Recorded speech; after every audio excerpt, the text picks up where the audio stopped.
And we're live. Welcome to the Gordox Pub.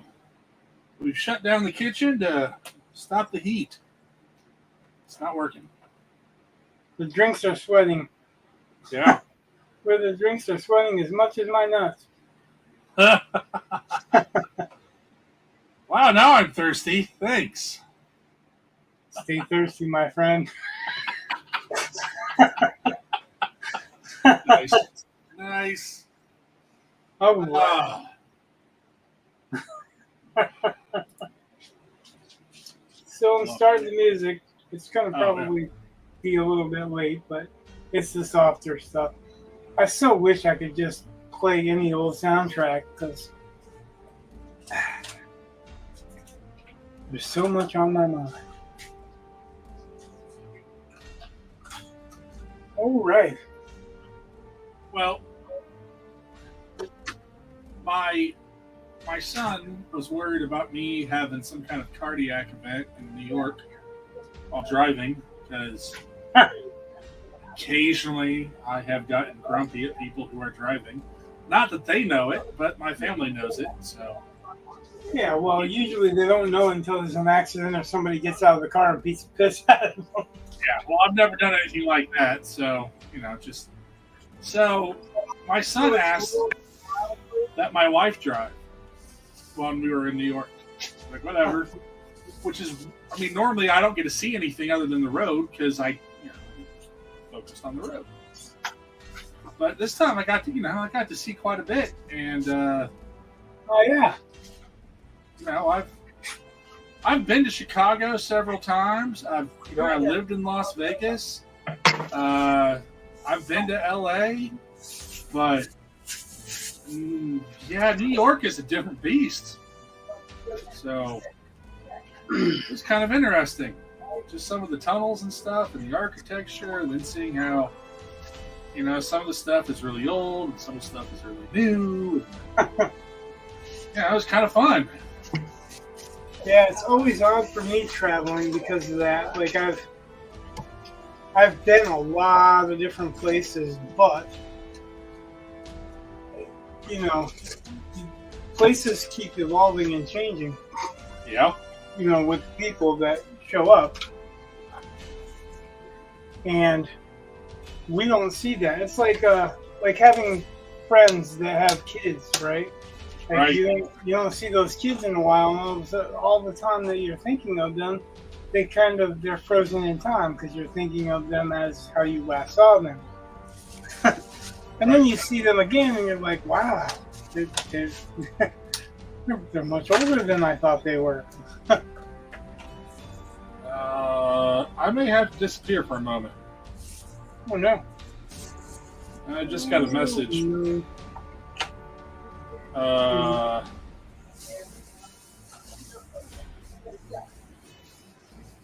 Yeah. I'll be back in a few minutes. I'm sorry. I gotta go help with something downstairs. Okay. Well, but I'll be right back. Doing? I'm sorry. I'll turn up the music a little bit because I won't be able to hear anybody anyway.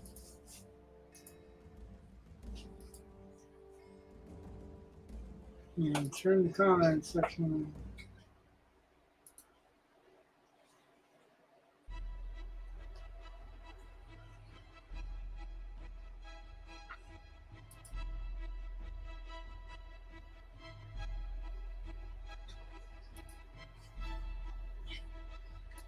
All right. Be able to look over once in a while.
Yeah, something very cool. What's going on, man?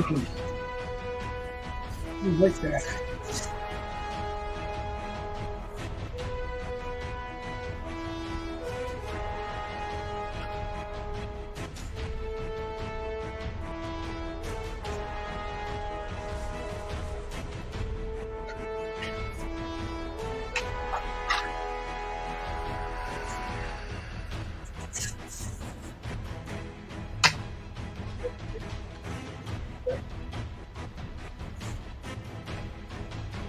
You're on the screen. It's gonna go out. You're on the screen. What the first thing you say on the screen? Do you want to go pooping?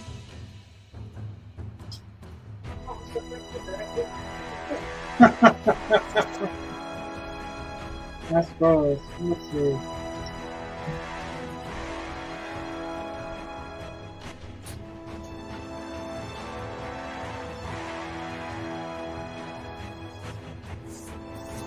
We're still looking at just be able to have 2-foot line.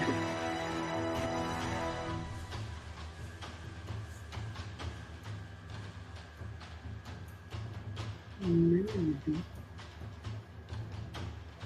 Maybe.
All right, party peoples, I'm back.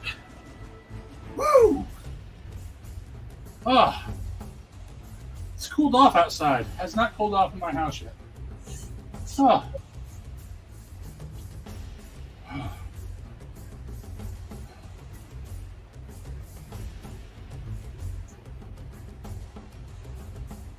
Yeah, my wife and I decided because we had to take Thaddeus to his medical camp thing that he was going to, which has sounded pretty cool. It's like he learned how to do stitches today, and just different stuff. And it's in New York, so that's pretty cool. But having never been to New York, or at least New York City, I probably have gone through part of the state before, but it would have been when I was really little. So, yeah, Did you get in touch with Jake? No? Should I have? He lives in New York City.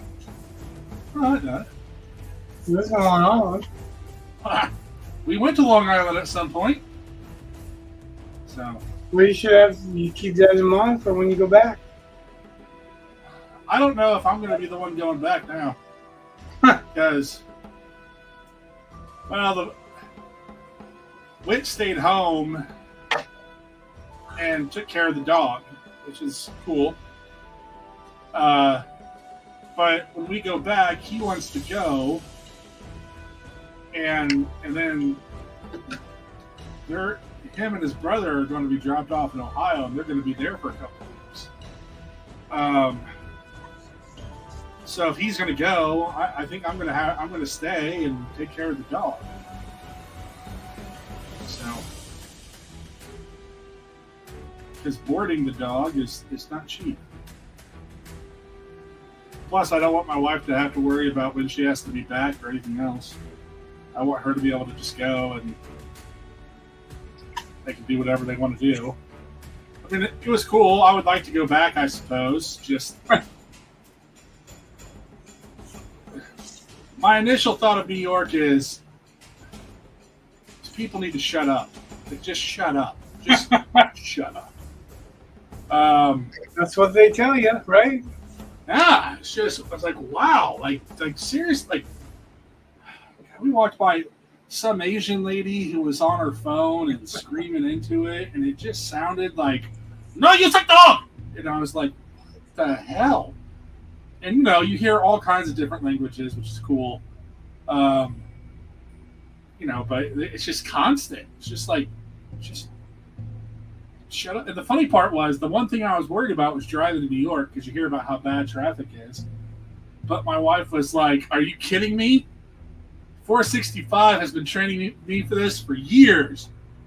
And yeah, 465 around Indianapolis, I'd still say is worse than driving in New York. So I guess it depends on the time and where you're going. Well, the difference here is normally on 465, it's a 55 mile per hour zone. So I would say the average speed is 80. And I mean, you're flying. Like, if you're going 55, you're going to have a semi crammed up your butt. I mean, it's just. So, here's an interesting fact for you. Insurance companies will give you a break on your insurance if you drive over the road, if you can find a way to go around Massachusetts. Okay. So what does that tell you? That's wonderful. That's good to know. Oh, we just thought that the New York drivers just weren't that aggressive. We were like, I thought they do the same thing with their horns that they do in Chicago, where about half a second before the light changes color, they start honking. And right. I'm like, okay, but they're not aggressive like they are in Chicago. I don't know how else to put it. Like, well, not aggressive. I guess it's been a long time since I've been there, but they were fucking pretty aggressive when I was there. Well, my wife and I both kept thinking, like, there were several times we're like, "Do it, just get in the lane." Like, we're yelling at other drivers for being wusses. So, well, it was a different experience. To be fair, though, if they tell you that in New York you don't generally own a car, you take cabs and stuff. And then it's the difference between the East Coast and West Coast. The West Coast, everybody has a car. And in New York, really pretty much everybody just grabs a cab or an Uber or whatever. Yeah. Well, I can understand that because parking was kind of a pain in the butt. Like, we decided, like, we kind of played it fast and loose. We were like, oh, about an hour before we get to our destination, we'll look for a hotel. Well, that turned into, well, we're in New York. Probably should find a hotel. You can't do that here. Well, we did, and I found, we got a hotel, and Well, it that's was not interesting. here. I'm just saying, you can't do that here. No. The Well, it was. fucking homeless rate is incredible. Like, everybody, there's a lot of people that are living in hotels. So you may not even be able to find a hotel. Well, it was kind of interesting because we stayed at this place, the Tremont Hotel or something like that, and it was interesting. I kept thinking this should be like a scene out of American Psycho. Like, it's just so weirdly 80s. Like, they had these weird big blown up pictures at the end of their hallways with neon LEDs above them, and it's just, it gave this incredibly 80s vibe, and it was just weird. And it's the first hotel I've ever been in where they didn't have parking. I was like, what? Oh, okay, so we had to go find parking, which was not easy. And then that was the biggest worry that I had. I was like, is my car going to be there when I wake up in the morning? Because that would be a problem, a massive problem. But it was all there, and I got to have New York pizza and went to Central Park. Slices of pizza. Oh God, we got this extra large pizza. It was freaking huge. It was, huge. And part of me was thinking, like, I was just kind of adding in another child who wasn't there, which is why I ordered the extra large. So we actually did not. That's like the first pizza I've seen in over a decade that wasn't finished. Like, we left one slice because we just couldn't eat it. So, all right. But I don't know. God, I thought it was funny. We drove by an asphalt museum. I was like, there's a museum to asphalt? Okay. Just random crap. And also, just the size of that city is just, wow. Yeah. Well, I saw LA at night, and it doesn't quite seem the same. I saw New York in the day, like from crossing over from New Jersey. Oh, yeah. And I could just see, just tons of it. I was like, wow, that's big. It made Chicago feel small, made Las Vegas feel like a town. Huh. It is big. Yeah. You got to remember, though, it was. Hold on.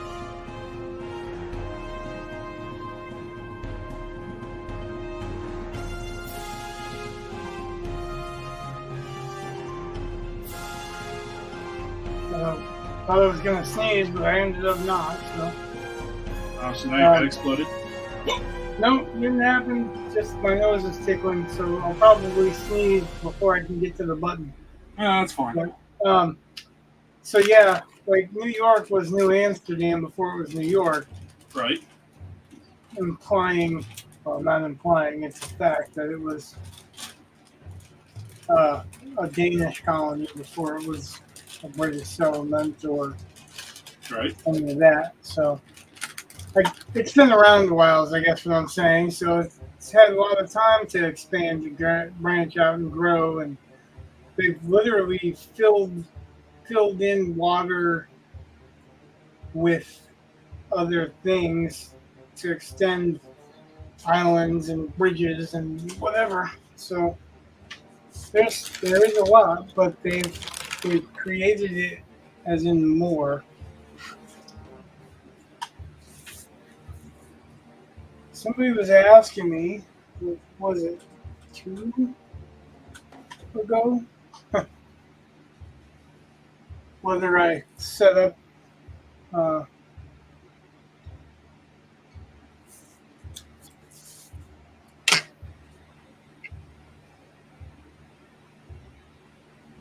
I guess a grid before I did this stuff, right? Yeah. And I was like, well, when I do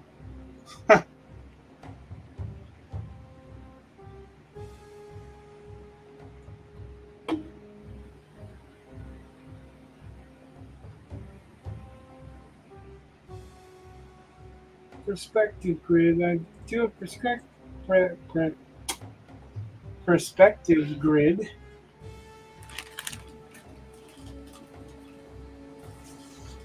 When I'm doing backgrounds. So,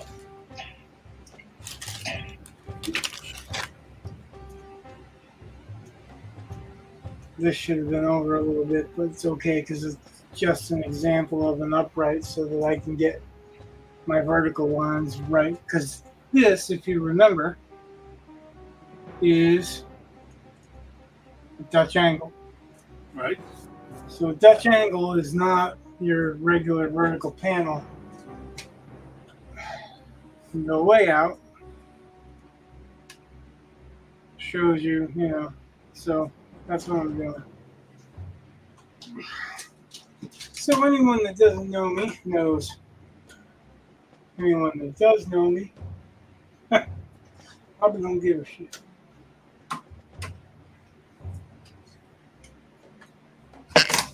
Yeah.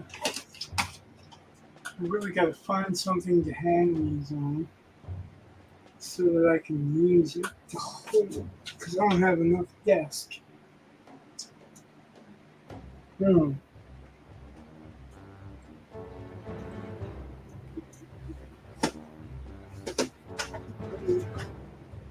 Maybe.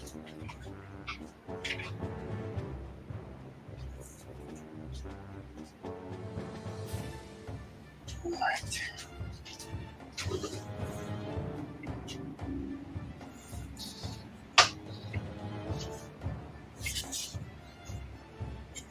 No, so I don't know what it is on this desk that's being picked up. I guess maybe it's some kind of dust or something. But it doesn't seem like I'm.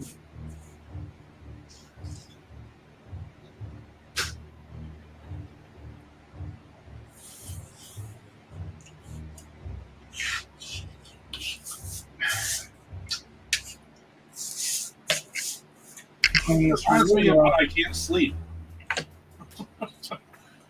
You're just like spinning everything, and you try it for a little bit, and you spin it a little bit more, and try it again, and it's pretty much what I do when I can't sleep.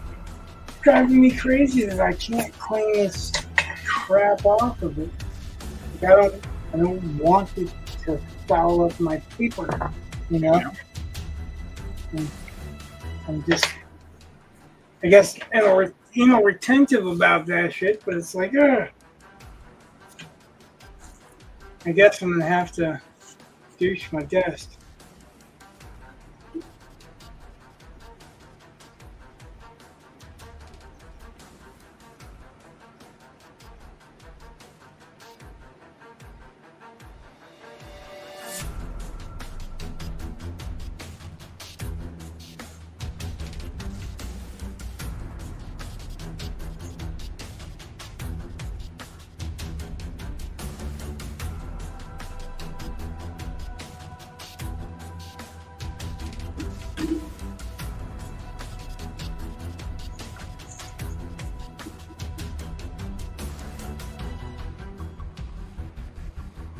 So we're working on page 2. Well, you're working on it. I've already done my work. Yep. Okay. Page 2, panel 1. This is more extensive more work than I normally do if I don't have to draw a background. But if drawing a background, I really don't have much of a choice. But I know that I don't like to draw backgrounds. It's not that I don't want to produce the backgrounds. It's just that I'm not really accustomed to drawing them. So That was one of the things I like. Like I don't know what tunnel we were in, but we were in some tunnel, and I could see all the wiring and stuff that's attached to the walls and how all that was working. Like, right? Ah, that's good. It's not spank bank material, but kind of the good information to have in my imagination for later on. I usually call that a reference pool. Okay, that sounds way better. It's like it's kind of the same thing, but not. So I don't know if I, go through the whole spank, but whatever, each their own.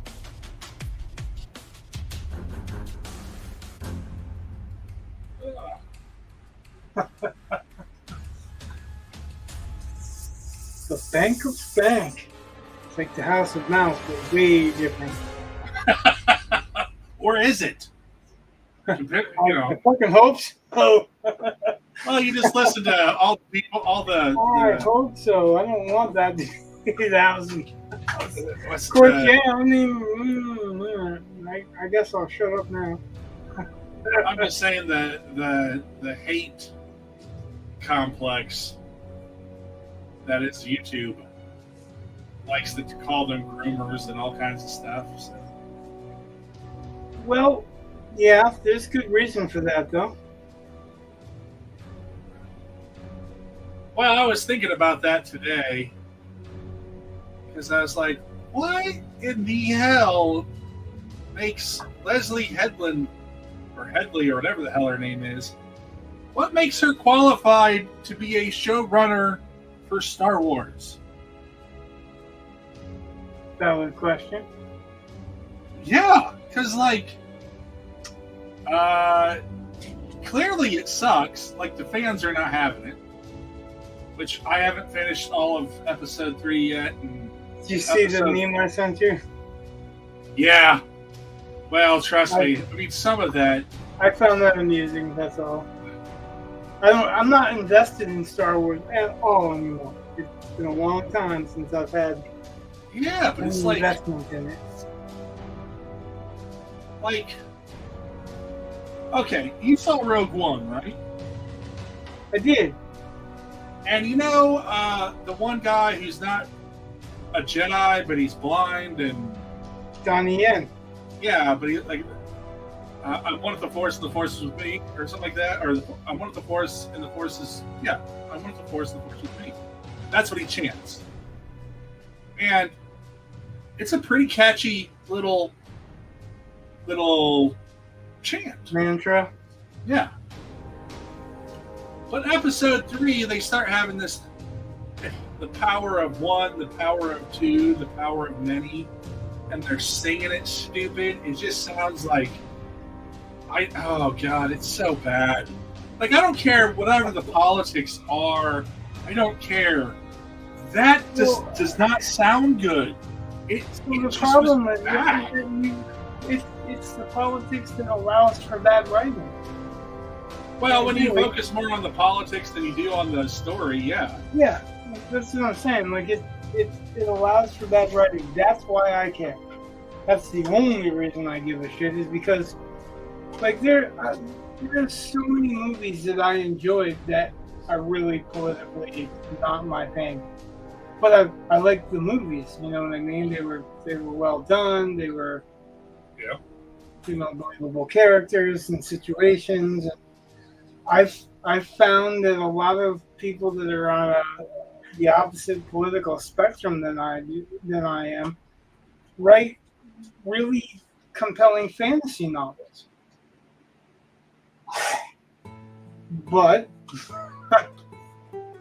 sometimes you can see the politics, and sometimes you can't.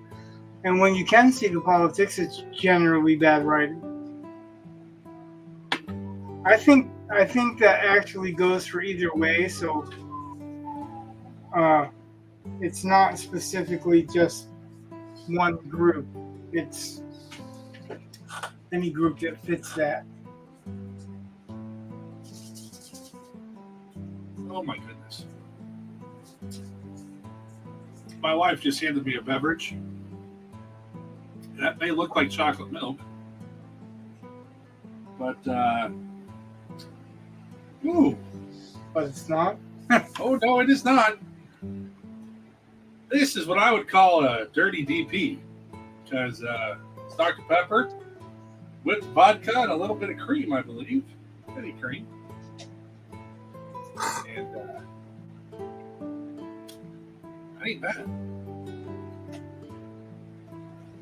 It's already gross in my book. Why? Because you don't like... I don't like vodka. vodka? I don't like vodka. Wait, hold on a second. What?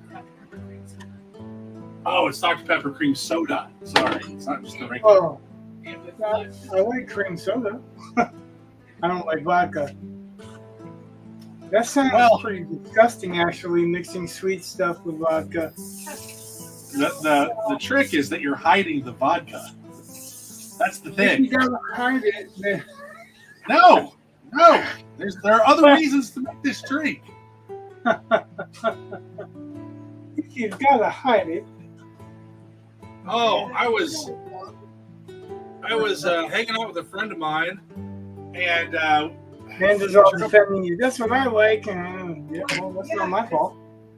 But I was hanging out with a friend of mine, and he's more of a drinker than I am. Like he likes his bourbon and stuff. Likes to go on whiskey tours and all kinds of whatever. I am not a big alcohol fan. Never have been. I'll drink girly drinks because they taste delightful, but I don't like. Sounds like my boy Logan. Yeah. Well, so my friend and I, we stopped. I saw this advertisement, and it made me laugh and chuckle. And I just jokingly said we should go there, and because there's a chain of liquor stores in northern Indiana and southern Michigan, I think, called Gaze. It just makes me laugh. So we went. He's like, "Oh no, that place is great." I'm like, "How did I know you would know this?" And the guy there has gay? No. But we were there, and they were offering free samples of this chocolate liqueur stuff. It was pretty darn good. But I'm really not a big drinker, and I really don't normally drink alcohol straight like that. And but I bought a bottle because I thought my wife would like it. She liked it. She liked it a lot. It's like a $25 bottle, and it's about a pretty big bottle, but I think it's gone already. So, like, she kept trying to get me to drink it straight. I was just like, nah. It takes too long to get to the good flavor. Because, again, I'm not a big fan of alcohol.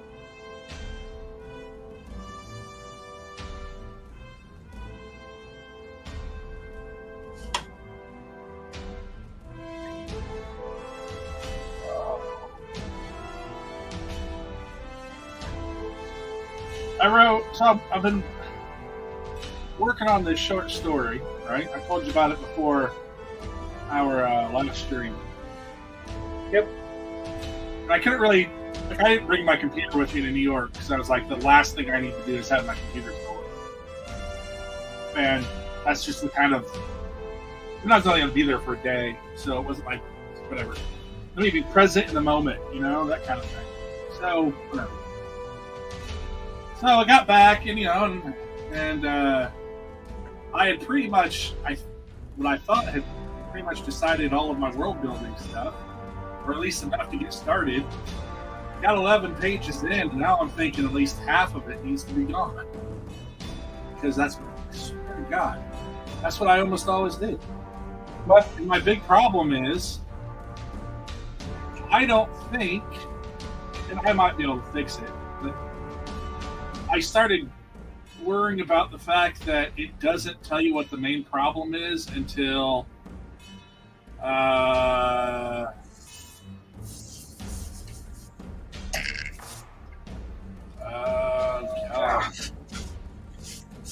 page 10. So I think I'm going to have to rework that.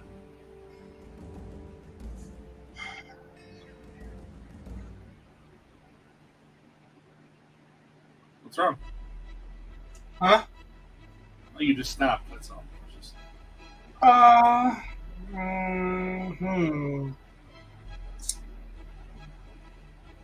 I didn't stop. I'm thinking. Oh. Taking some thinking measurements. Uh-oh.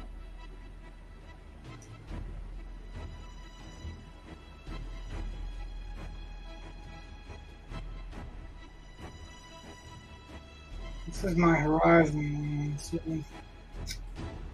not to be confused.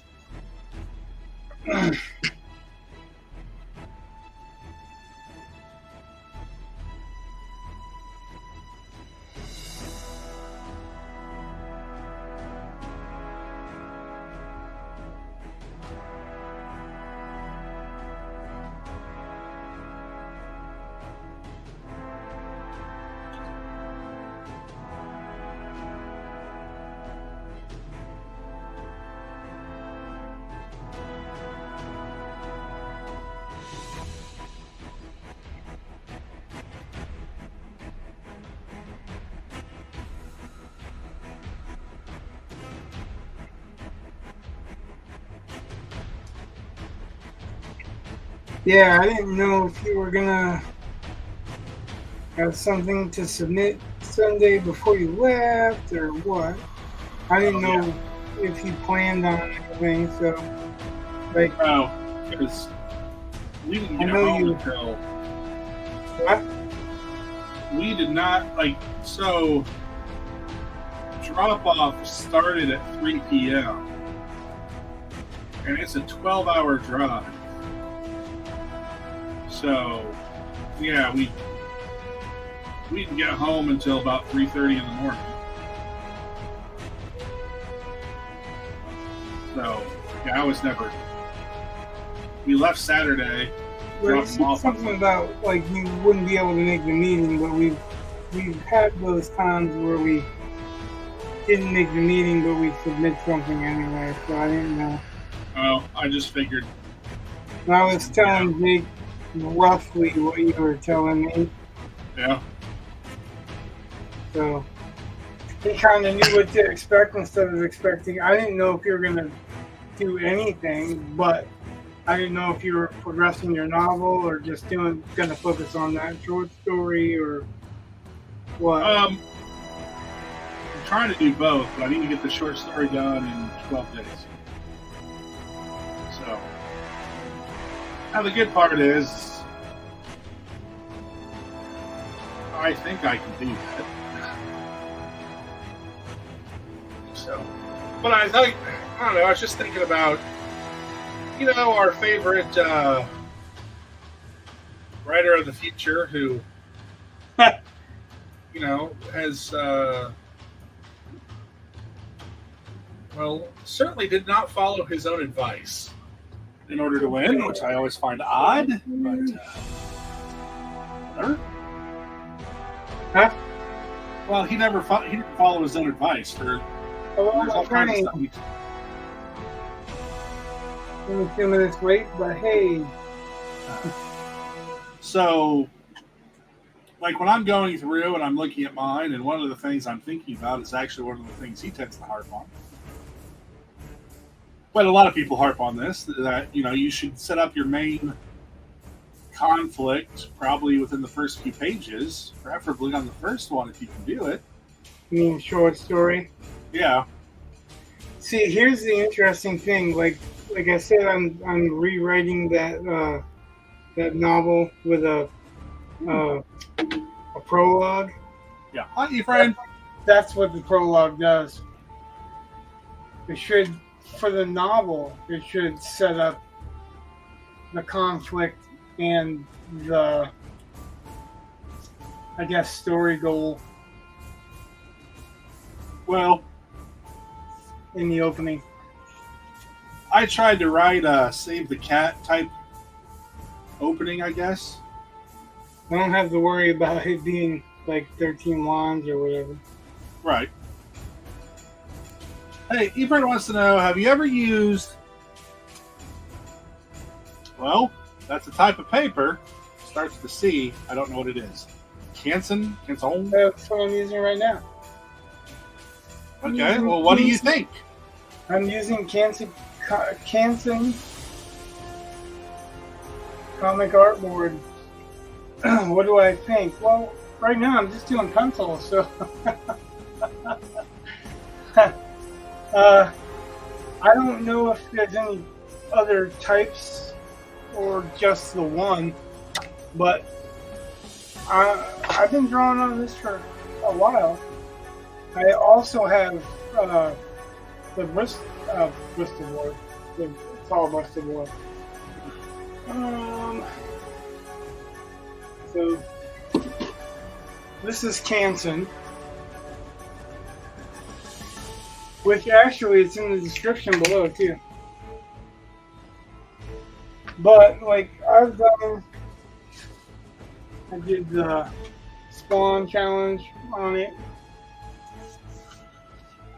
I did the Jim Lee challenge on it. So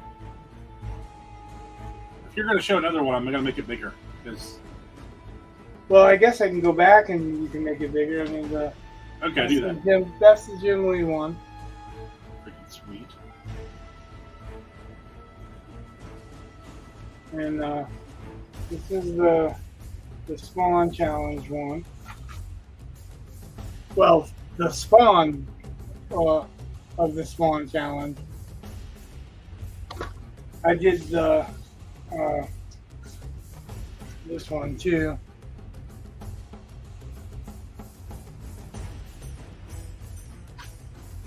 So, what else do I have in here? I think that's pretty much it on this paper, but I've been taking those papers and turning them sideways like this, and then cutting them in half, and that's the size of 2 copier pages, and that's what I drew Mastiff on. This one's on Canson too. This is Canson comic artboard. This is Strathmore. This is a much smoother surface, but honestly, I mean, it just depends on what you're trying to do or what you want to use it for. We haven't decided right now whether or not we're going to do how much color we're going to do.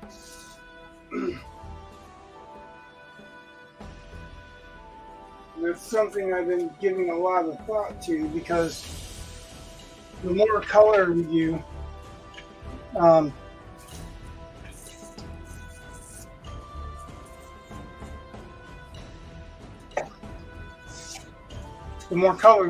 the more chance I'm just going to paint it instead of taking a whole bunch of time to do pencil and ink and then paint, or pencil and then ink and then scan it onto a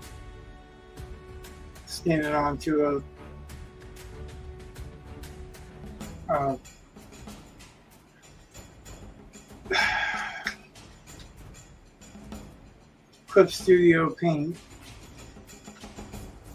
and then digitally color it, which, you know, it's all options. Like after we get the penciling done, I can scan the pages and then just upload them and color them all. Or we were talking about doing it noir, so it's like black and white, but very, very intentionally placed solid blacks and opaque whites. A lot of mid-tones. I like a dramatic noir picture a lot. So this is where I was. This is. I don't know who asked me whether or not I did these kind of grids, but I want to lay the characters out. Like at least I know where the spaces for the characters are.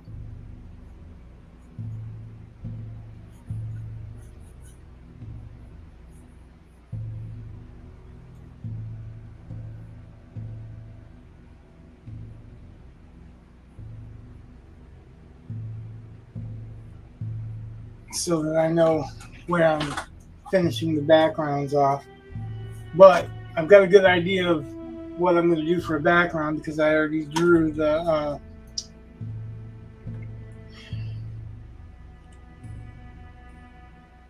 layouts. I didn't do a layout on here, but I did layouts.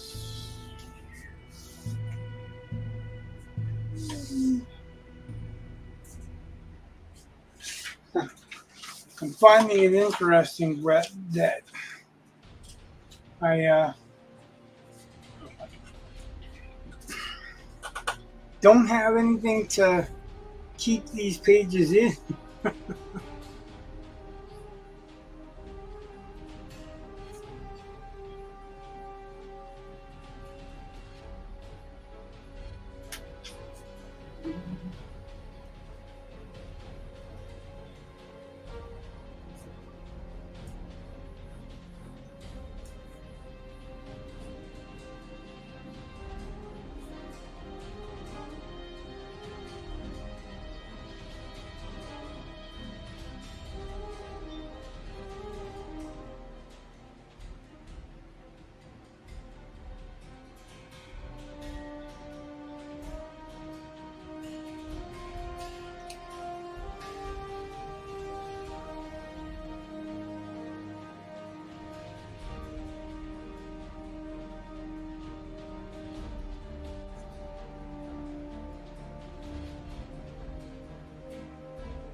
So my daily Audible book that I listen to when I exercise Yeah. is the Thrawn series. I'm listening to the Thrawn series. Okay. Have you ever listened to the Audible Star Wars stuff? No, I generally hate being read to. Oh, well, I don't know. Like, to me, it's like a radio play. So, like, I guess. Yeah, I don't know. Yeah. I think we've been through that before, but I can I read guess faster the than they reason can. the reason I ask is because um, the narrator does really good impressions of most of the cast. Oh yeah. Like he does a good impression of Han Solo. He does a good impression of even Leia, and C-3PO, Luke Skywalker. Like all those people. I'm pretty sure the droids, the droid sound effects and Chewbacca sound effects are just the sound effects from the movie. But I mean, he does really good characterization of the cast we know. He does Lando Calrissian, and you really hear the difference in the characters. It's pretty well done. I just wondered if, and I should have known, I should have remembered, but see, I've got friends on both sides, of the argument. Some of them love audiobooks, and some of them hate audiobooks for that same reason. Like my wife hates audiobooks for that reason, even though she listens to some here and there. Well, I think. She doesn't like to be read to either, and I understand that. But. See, like, okay, so we just did this big, super 13-hour drive, right? And we have Spotify. I could have listened to all kinds of different things. Uh, but my wife would rather just listen to music while she's driving, which is fine because I got to choose the music and I was happy. No problem. But I could see myself listening to an audiobook on a long distance drive if my wife wasn't with me because she won't listen to it. But I have found, like when I was working third shift factory work, I discovered that talk radio, if it was interesting, would keep me awake on the drive home. It's not like a 30-minute drive home. And that was kind of a dangerous drive some nights because I was exhausted. And I think I could get into it like that. But my commute to work right now is about 5 minutes. Like I don't have, so I'd rather just read. Yeah, well, I do it all. I read Kindle, I read regular books, and I listen to Audible books. But I listen to particular ones. Like I won't just get an audio book. I'll have to hear the narrator first. Yeah. Because I really like them when they sound like radio plays. They sound like pre-movie movies, right? Right.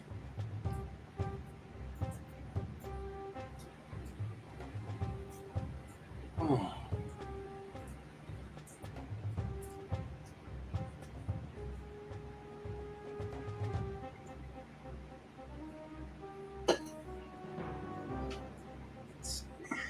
So, Mark Shoemaker posted on Facebook. No. Yeah, I know, it's shocking. But he posted on Funny how much that you read Martin's posts, actually. Like, I see him post all the time, but sometimes I read it, sometimes I just glaze over it, you know? Well, he posted that his writing group is meeting in Michigan, where they're meeting in Michigan. And, which is, they were meeting at 6 o'clock tonight. But had I known earlier, I could have technically gone up and because it says right in there, it's like, come hang out, tell us about your story, just a networking thing, I guess, or just go out Yeah. and see. No. Hey, Martin's a good guy. Don't get me wrong. I don't. The only people that I keep up with regularly are the people that I talk to regularly. Right. Yeah, I don't even keep up with my family. The Tad is here. Oh, hey, Aaron.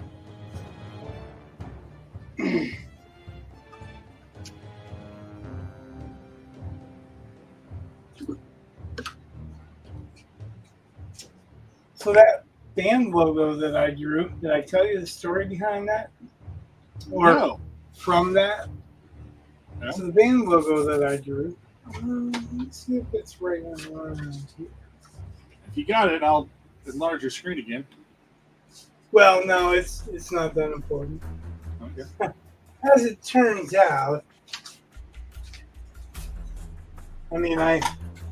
I designed this logo for a friend of mine that has a band that said that he needed a logo designed ASAP. Any artist friends out there, etc.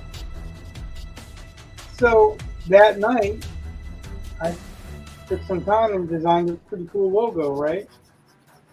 Yeah. Let's see if I can find it. I had it right around because it was relevant to a certain amount of conversation.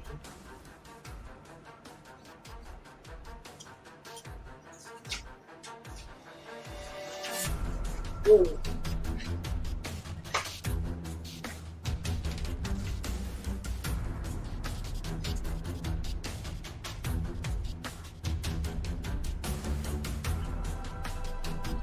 Oh yeah.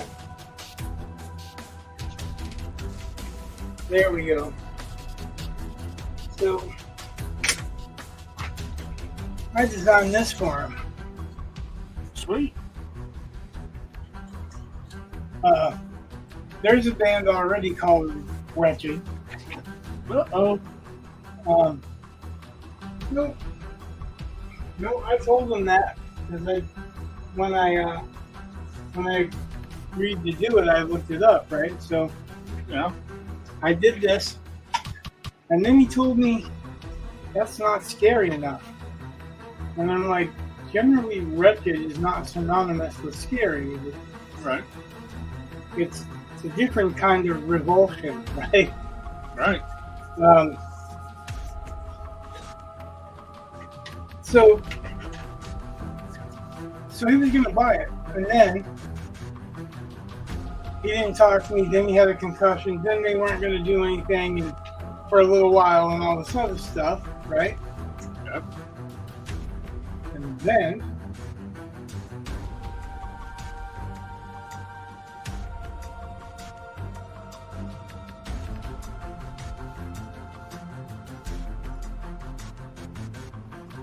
I've got to find stuff. Oh, I was like, and then It's relevant to the conversation, but they're. And why am I doing this? Because it's like some closure, I guess.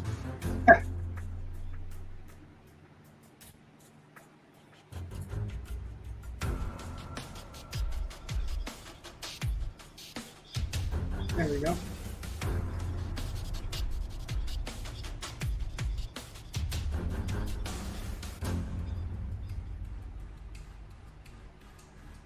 Nope.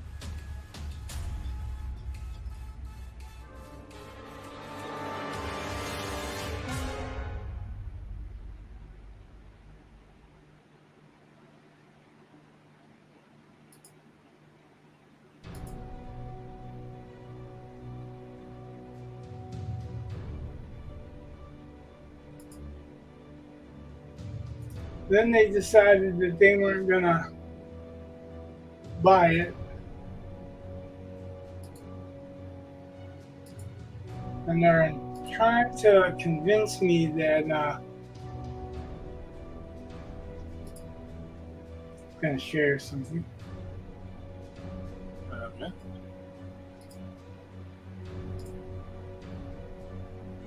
that this artist never saw this picture. Huh. Huh. Okay. That is much scarier than my version. Yeah. That But is not. yeah, like, so is there any question that they copied my shit? Instead of, I don't know what the fuck they're doing with the lettering here, but it looks like they're doing trees and whatever growth. But they have the figure making the T, correct? Yeah. All right. It wasn't that, it couldn't have been influenced by mine. So,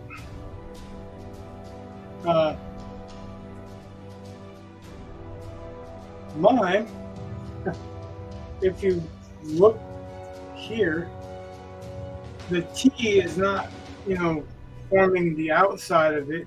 The T is actually here. There's a T. I just turned it into ribs and threw some arms and a head. But there's a face, like open mouth and open eyes that are hollow, right? Yeah. It's much scarier than a just circle where a face should be, right? And I said, this is supposed to be like very small, Like, this is not supposed to be big. This is your title. This is your logo, your name. Right. He said, and then he's like, before he had somebody else do a cheaper version of it, which I know that's the case.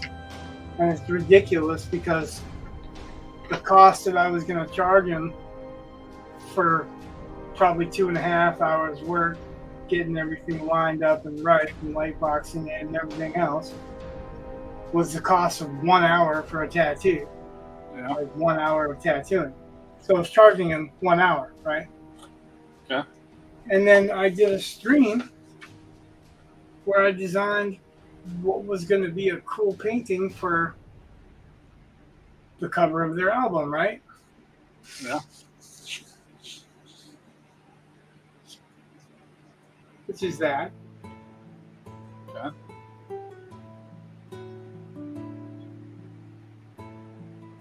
So, the Wretched would be a little bit more horror based.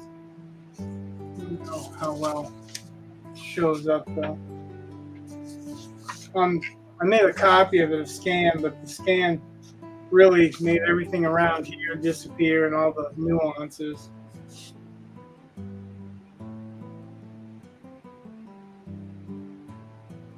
Can you imagine that as a painting?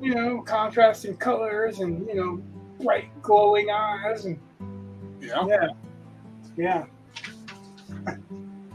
And I showed you what they did. Right. And then he claimed I was trying to force it on him. Like, what? What the fuck does that mean? You know what I mean? Friend asked for help. He asked for help in a hurry. I came through. He says he's going to buy it because the band doesn't want to buy it. And then all of a sudden, an amateur version of it pops up. Yeah, pretty much. But, they didn't look at it. They had no idea what I drew.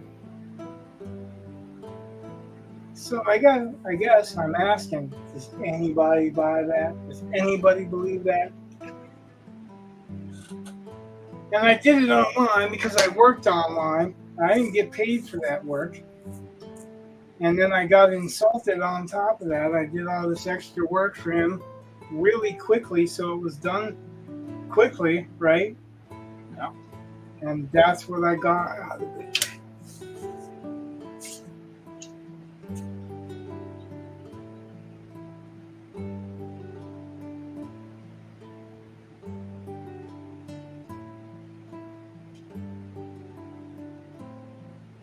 So, lesson learned, but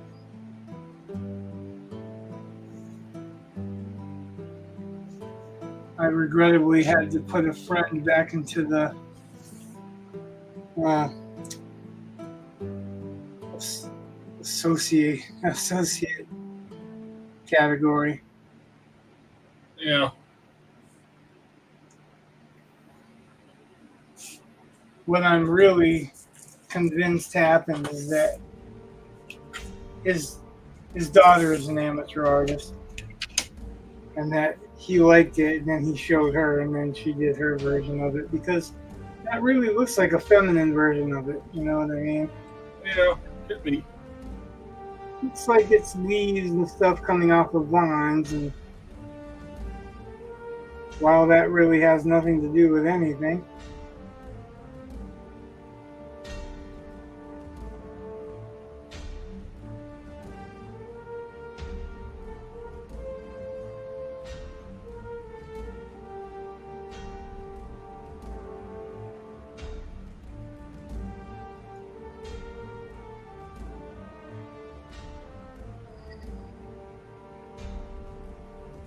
And the thing is if he would have been honest, you know what I mean? It would have been a whole different story. I would have felt like, you know, I would have still felt like he did me wrong, but not that he lied to me and tried to turn it around back on me, you know? Yep. That's the thing. If you're gonna use somebody, don't fucking try to turn it around and make it look like it's their fault you used them. He didn't stop me and go, hey, you know, I don't want you to do something right away. I want to talk to some people. What he did was say, we need this stuff in a hurry.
Yep, and then took him out of the friend category.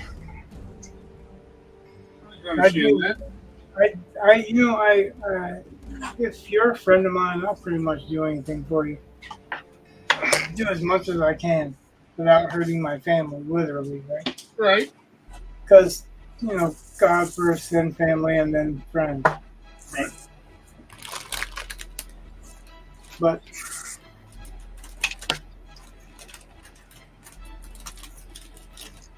I only expect the same that I give, you know. Yeah. I think that was really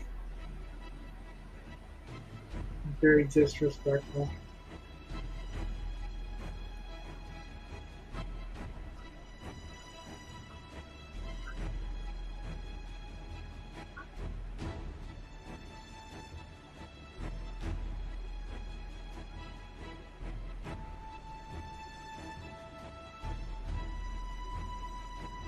So I watched Godzilla -1. Yeah. It was a very good movie.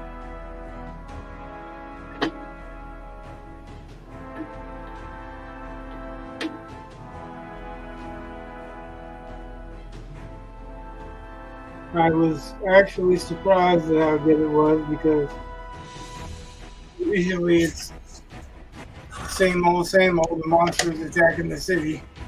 Right. And that one was very much not. Have you seen it? I have not. Ooh, then I will not ruin it for you. But I'll tell you this much: Yep. it is a character story. Oh.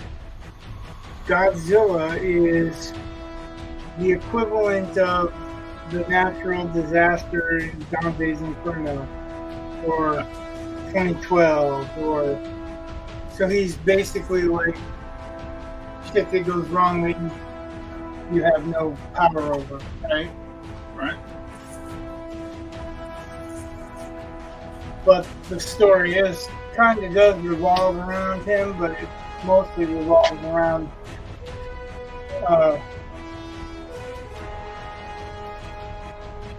someone who survives an attack when he's much smaller. Yeah, but it's really good.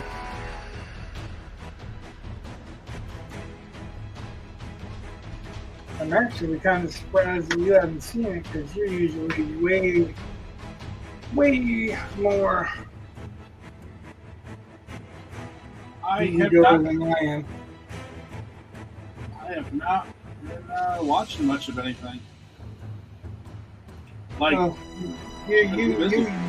you watch many more movies than I do. And that was what I was saying. well, I was surprised because of that. Not, you know. yeah, I used to. Like a couple weeks ago. You know when the last time I was in the theater? What? 2018. Oh, well. Yeah, I've been to it quite a bit more than that, but Yeah. That's why I said I would have expected you've seen it quicker than I would have seen it. But, so it's free on Netflix.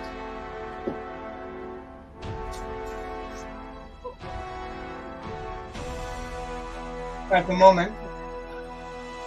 I watched about half hour of Rebel Moon Part 2. oh god, really? Oh yeah. I just skipped that one altogether.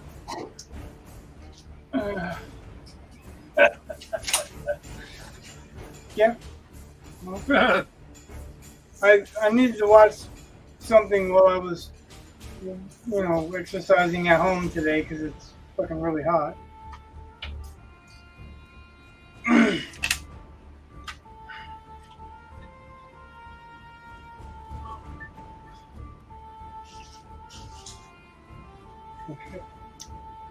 Yo, that was a line meant for something. That was not.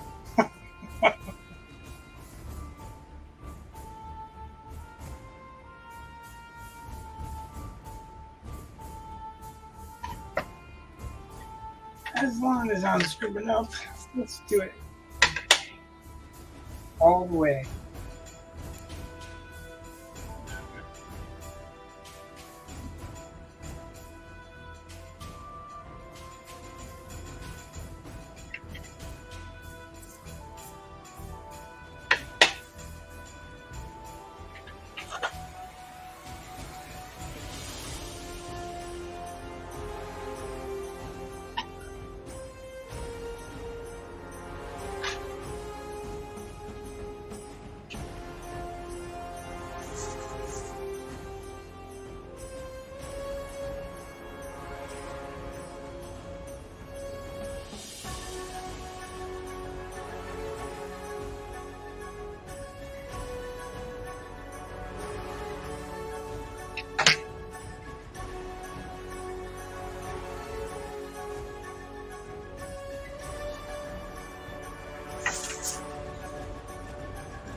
You know the stories about like producers who ask or make demands of directors. Like most famous one I can think of is forget the guy's name.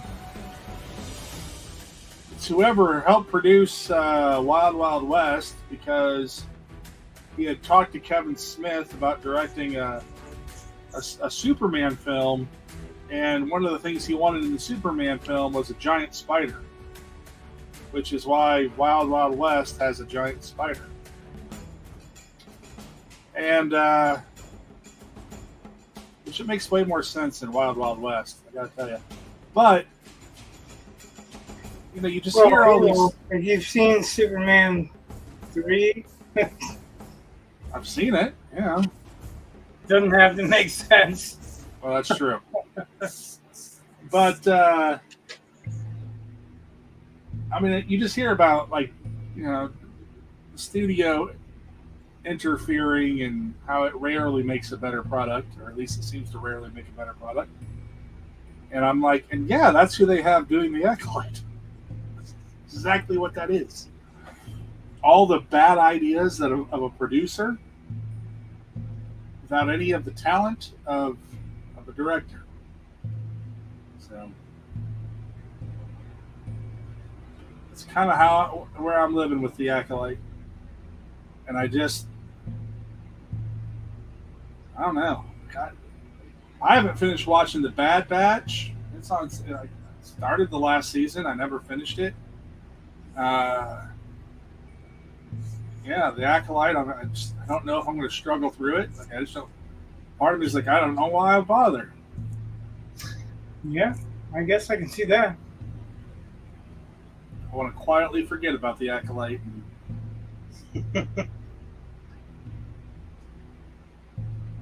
Oh well.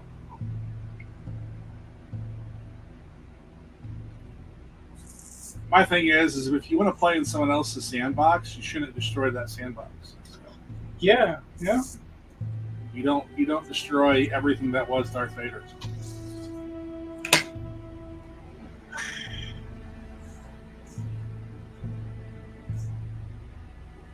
So what I can't figure out is why you keep watching.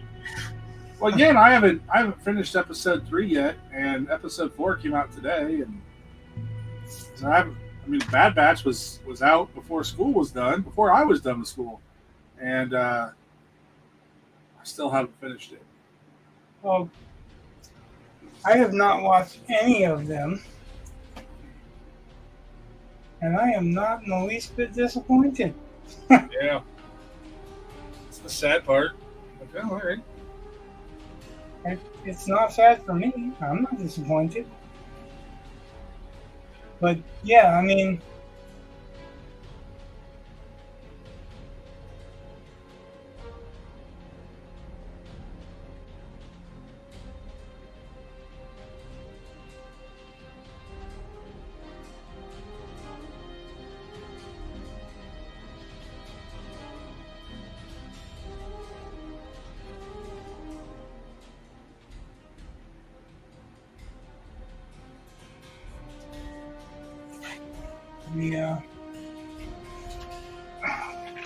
we know what they're going to do. Yeah. With Disney. I mean, it's not like it's, oh, that's a surprise. So Right. It's kind of hard to be all like, I didn't expect that. They screwed me over. No, they didn't screw you over. You screwed you over. Well, I Wizard's will first always have the rule, right? original 3. Wizard's first rule, right? People want to be fooled. No. Wizard's first rule is people are stupid. Wizard's second rule is people want to be fooled. But yeah, why so many people, they watch with the intent of hope, or with the hope that it's not going to happen again, and it happens again. And then they watch with the hope that it's going to not happen again. And not only does it happen again, it happens worse. Because they know that they can keep fooling you into watching it, and they know that people love Star Wars, That's why that meme, it's sad. but it's time to pull the plug.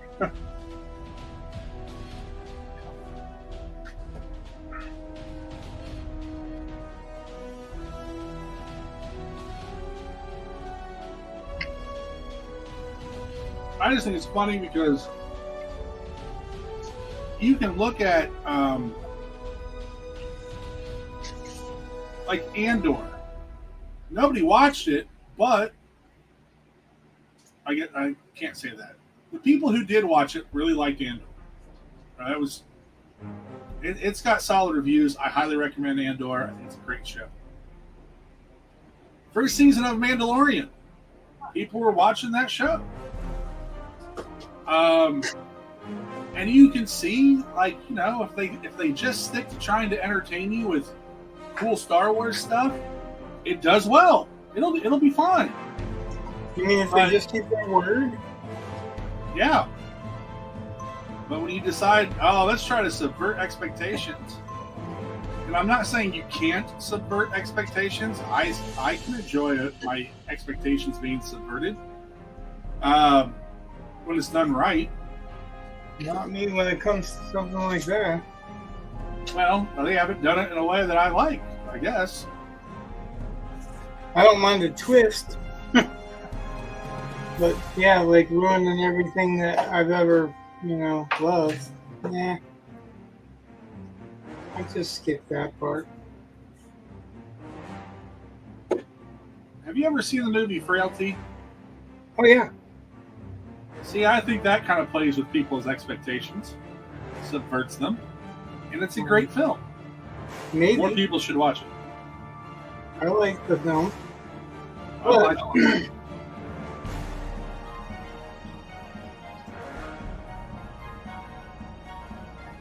it was an interesting film. Yeah.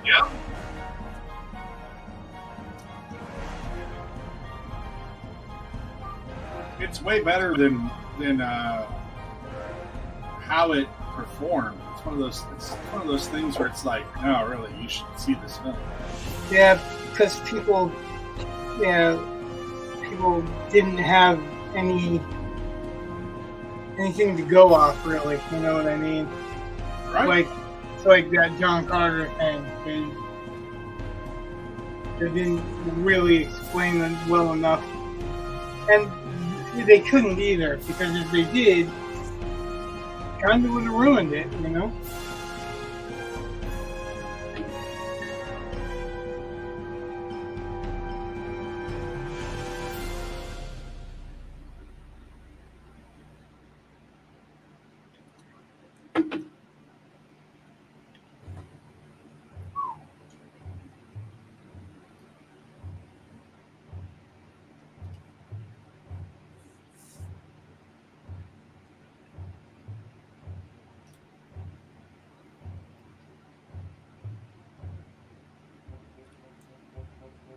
Oh, this drink may have been a bad idea. Oh. Because I'm a lightweight.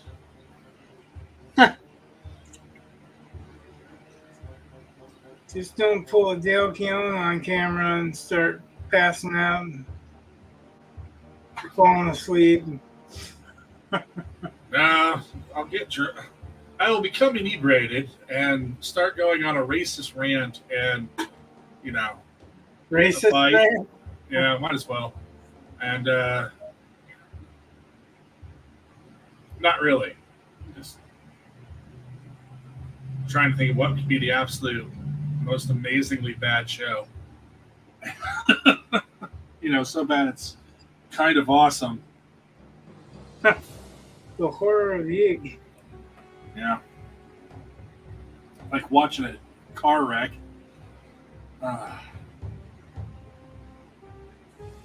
But people like to watch car wrecks. I just don't, want to put that out there saying, we're going to do these car wrecks all the time. Oh, yeah. Well, it's like I never really thought, was it Nick Rakita? Is that the guy that recently got arrested? Yeah, Nick Rakita. And there's, a whole bunch of developments. Yeah, well, I never watched the guy. Then I found out he was... A little bit, but, Well, I don't know enough to comment on his particular situation, and I don't really care to because I literally don't care. But there's a whole bunch of suspect shit, but there's a whole bunch of stuff that, yeah, is wrong. Did he have a habit of drinking on YouTube, like getting drunk? Oh yeah. See, I have not. Every single time he was on YouTube. Oh well, I have not seen that, and I'm not trying to recreate it, but this beverage is tasty. I've made. Oh God, what do they call it when it's alcohol free? Virgin. Yeah, I've made virgin one of these, and they're tasty, but dropping my body temp a little bit can help with the heat. Actually, it's medicinal. You can tell yourself that. I won't argue. That's one of the. So, that's my wife and I are members of the Church of the Nazarene, and we're not supposed to consume alcohol as a beverage. Like, you can have alcohol, so like you can take a cough syrup, but it's weirdly worded. But there's like a loophole where it's like, oh, it's medicinal. Well, in the Bible it says not too much. Well, that's how I feel about it. I'm like, not at all. Yeah, I realized that the wine they tended to drink was much weaker than the wine that we tend to have, but Jesus made it. Nobody knows.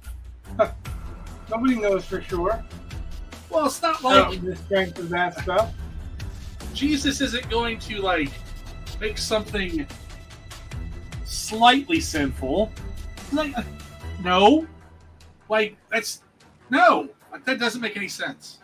So, like, I don't mind as a member of the church. Like, I don't think we should be getting drunk and that kind of thing normally. Like, I've been inebriated, but very rarely. I generally don't think it's a good idea, but I don't think it's inherently sinful. So when it comes to the church, I'm like, well, I agree. I should try not to be drunk. I should try not, But if I have something like this every once in a while, I don't feel bad. In Ephesians, it says this. Oh, be not drunk with wine, where in excess, but filled with the Spirit. Yeah, see, I don't want to get drunk. But it doesn't say don't drink. I agree. It doesn't even say don't get drunk. It says don't be drunk in excess. So, I don't know, where's that line? But you would know where that line is, right? You would know what would be excessive in your opinion. Well, I think that most things in the Bible are there to help you out, and avoiding, becoming drunk is probably a good one. Well, it also says have a little wine each day. It's good for your heart. Yeah. So, medicinal. Well, it goes back to the question of whether or not what's excessive. To me, I have a 3-drink limit. I probably have a 1 or 2 drink limit now because I haven't drunk for so long, and I'm on blood thinner medication. So, but I had a 3-drink limit because when it started tasting like more, I knew that was the cutoff point. And that's one of the reasons also that I don't generally drink anything that's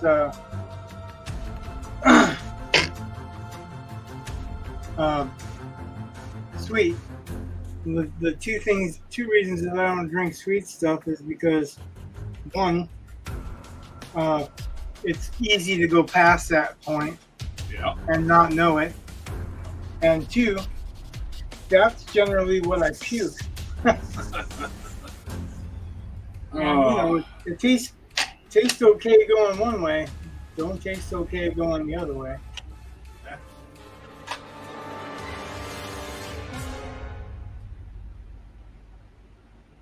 Restructuring this little hallway here.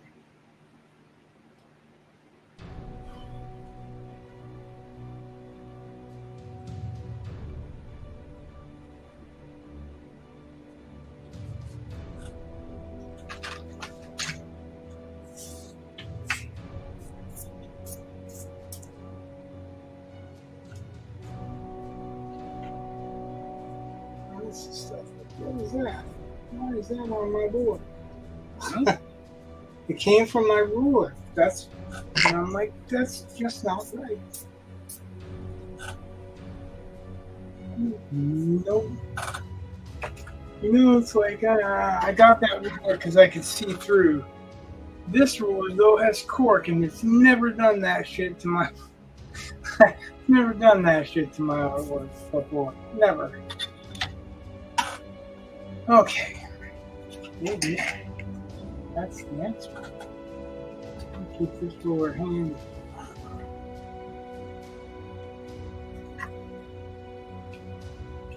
Let's see if I store this in a different place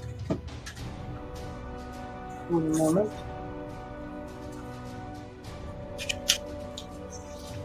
I've got to get a different version of that ruler because that ruler is kind of not so good. And there is another version that's red, so maybe that red version.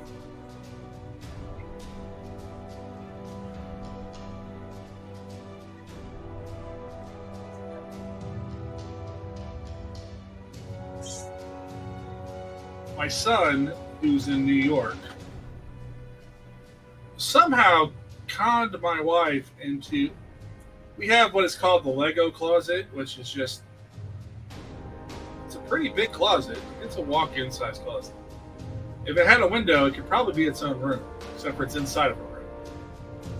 And, but my son convinced my wife to clean the closet up. And to sort the Legos by color. I'm like, you have got to be kidding me. Pulled something off there, didn't he? Yeah. I'm like, it's not happening. I had asked for that. Never would have happened. But I would have been sorting them myself. Which is funny, because now that now that as an adult, if I buy a Lego set, although I've gotten them for the boys for a while. I don't really buy them for me. And Thaddeus is long since gone past the age where he wants me to build it first. Right. But when I was building stuff for him, we'd get those sets, and I don't know why, but I started organizing everything. I get these little pouches, and I'd dump them out and then put all the pieces that are the same together, and so I'd have piles of all this stuff sorted out. And I spent about half as much time doing that as I did building the thing. And I never did that as a child, wouldn't have cared, but I don't know, as an adult, I'm like, oh yeah, let's organize this first.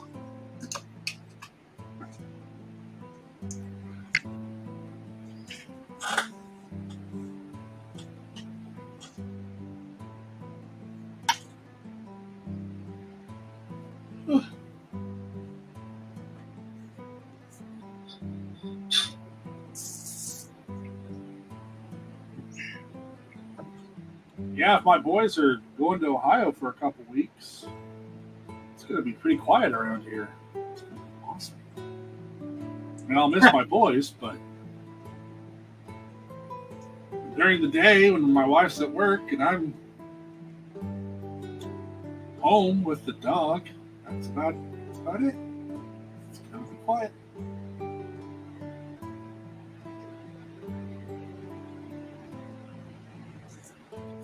I'm not upset by that at all. Sometimes it's nice to have a little quiet.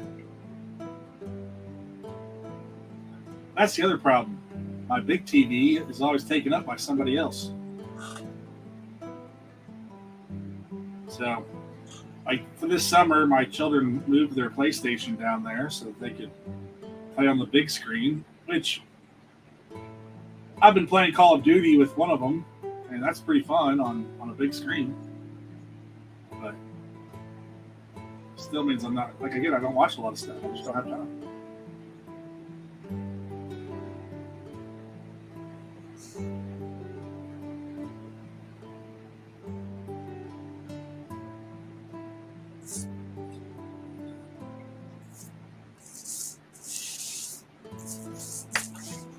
Oh.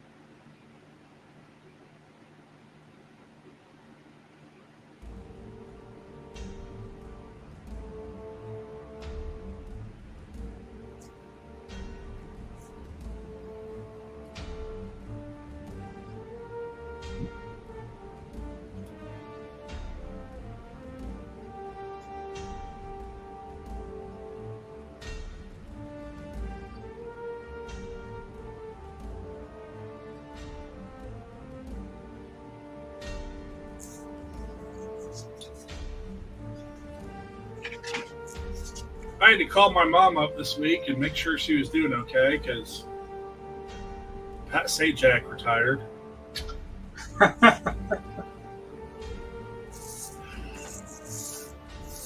My mom has watched that relatively religiously my entire life. So Yeah, you were saying that. I just don't understand the appeal.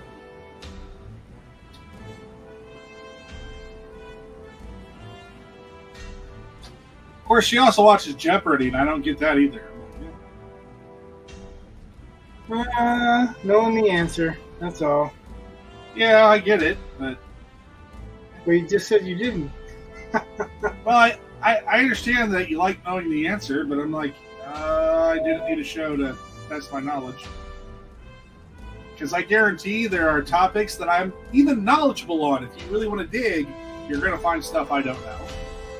And there are plenty of topics I know at least some about. And I don't think that's a true test of intelligence. So that's why it doesn't. I get how that might be appealing if you know the thing, but I guess that's an itch I don't have. I mean, I've watched it and, played along, but not. And played video game versions of it, but definitely not something that I care about. Not enough to watch it every night. But that's what my mom does. She also doesn't have, it's one of the weird things, and I think it's a generational thing, but for the most part, I believe my mom is still kind of bound by the schedule that is on TV. Whereas if I want to watch something, I just, for the most part, just look up to see, and I stream it whenever the hell I want. I don't get the whole, oh yeah, it's 7:00. I gotta watch Wheel of Fortune. Well, you don't get it. It's like, I don't know. It's like, I feel like it's like having a reason to dress up, like having a reason to get out of bed, having a reason to put on clothes instead of pajamas, having a reason to dress up, or whatever. It just, I think, purpose. I think that has a lot to do with it. Is feeling like you have something to do. You have, I feel like I always have something to do. So yeah, but you're not your mom. that's true. When you get to be your mom's age, maybe, the kids are growing up out of the house, whatever, living their lives, ignoring your life, then, then what? So, I don't know. That's kind of what I think, but I might be way off.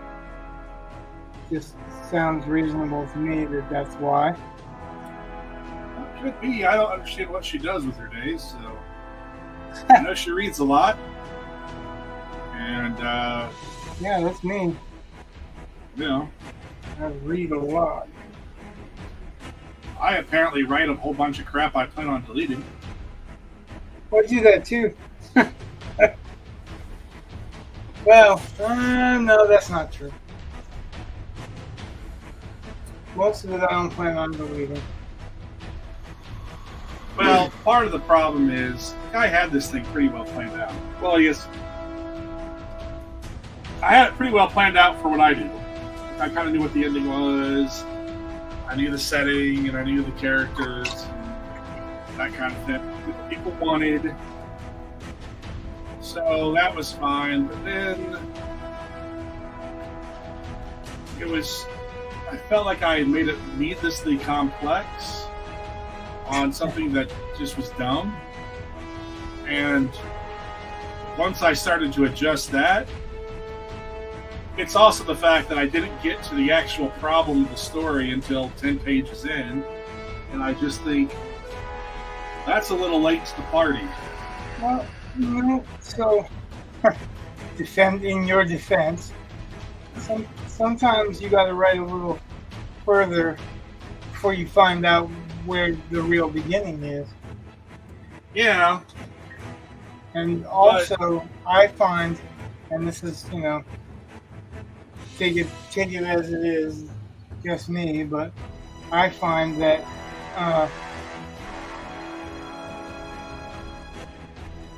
oh shit, I lost it. Never mind. Yeah, okay. I had something in mind, obviously, but out.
Did you outline going in?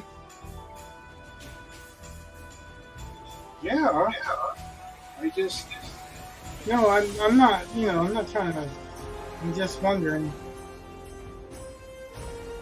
There's just a. Well, I'll just tell you what it's. I mean, this isn't going to reveal anything too big about my story. But I had the protagonist as the daughter of a engineer, and the engineer's stepwife, who's a witch, and so they're kind of being forced to work for the bad guy, and to do that, I was having the husband and wife were separated. Well, they were all three separated, but the daughter gets to spend time for good behavior and to motivate the parents. She gets to spend a little bit of time with them every third day or so. And every third, so there's like one night she's with stepmom, one night she's with dad, and then the third night, stepmom and dad are together, and kind of repeats. That was kind of my initial beginning, and then I just decided, and that some of that dynamic was going to change through the story, and I decided it might be better if that dynamic was already changed at the beginning of the story. And once I made that decision, it changed how it just doesn't make sense, I guess. And there was some conflict at the beginning. I mean, there's definitely something going on. You just don't really know what it is. It's just I'm not getting to it fast enough. And I think I could be more upfront with it. But like, none of the bad guys have. It's 10 pages in, and I've mentioned the bad guys, but I haven't shown one yet. Not really. And it's one of those things where it's not bad to. It's a lot easier to revise something on paper than it is to revise it in your brain before it's written. At least that's been my experience. So it's one of those things where, and it goes back to that drafting thing we talked about. In draft 2, I've got to work on that opening. Like, everything should still work pretty much the way I wanted it, but I've got to work on that opening because it's a weak opening. And so that changed it. I mean, it's just one of those things. You make one change, and then you got to make another change, and you got to, so on and so forth. So half of what I've written, roughly, is still very much useful. I spent time on several pages that I'm just not going to use. Although, I will say this, if I turn this into a short story, or if I maintain it as a short story, and it stays a short story, later on, let's say this does well, and I decide to move this into a book, I would actually go back to the opening that I already have. Like, it's a novel having more time to develop stuff. There is a conflict, so you know something that's going on. I like the idea of having a save the cat moment. So I've got one of those, and it works. So I guess I'm kind of planning on, if I want to expand this into a novel, different places I can do it. And that opening that I currently have isn't bad at all for that. It's just not fast enough for a short story. There's also, part of the problems I'm worried about with this it would be the number of characters that I got to deal with for a short story. Named characters? Yeah, because you've got 5 witches, a familiar, the protagonist, the villain's boss. Like, that's bare minimum. And I had other people, like this one character who was in the opening that I think I'm going to get rid of. But for those that are watching that don't get it,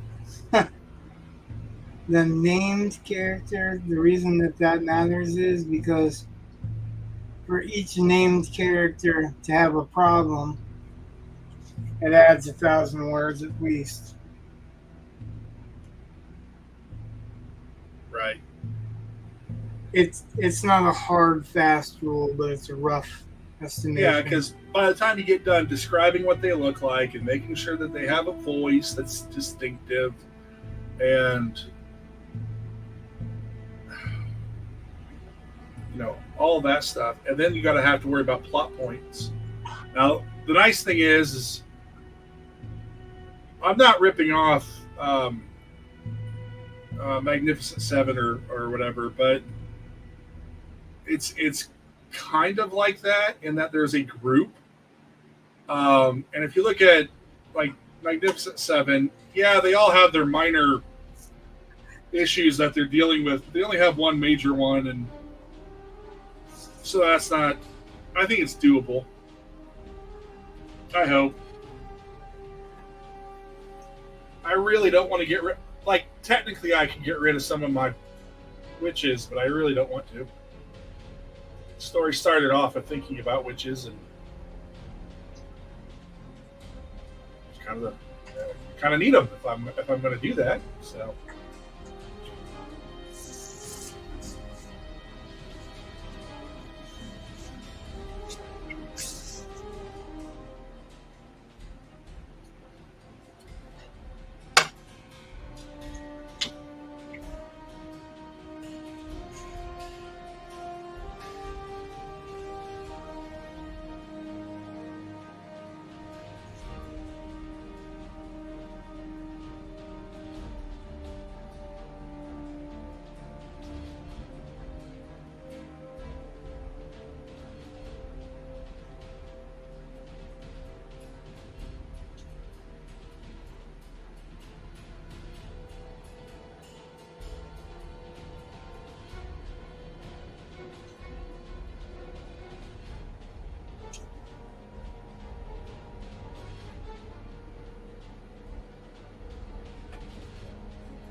Hearing some serious beeping going on, so I have to stop and check and see if that you? Is that beeping over at your place? I don't hear any beeping. So unless you heard me sucking down the last of my drink. No, it's a beep. Okay. Electronic beep, but it's not coming from here. Like I'm checking to make sure that the power is good and because you know how it's been before. Oh, I know. Well, that was earlier today. Our power went up, or I think it was yesterday, and then today also. I don't know if the whole house blew or just the upstairs. Well, I know yesterday it was just the upstairs that the breaker blew. And I came downstairs and my son said something that made me think that they had turned it off, which pissed me off. Then I found out that that's not what happened. I was like, oh, okay. Wish I had not gotten upset, but wish also had, like, it was a bad situation. And then today it all flickered. It was enough to kill my internet for a moment. And then it came, but not enough to like really make me have to like sign back in. So that was good. But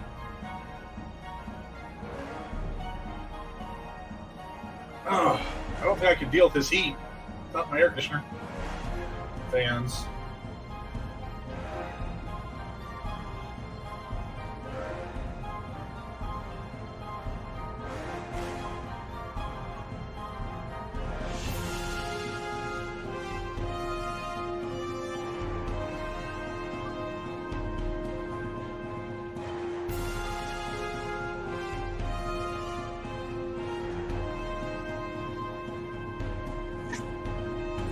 Oh, I'll be right back.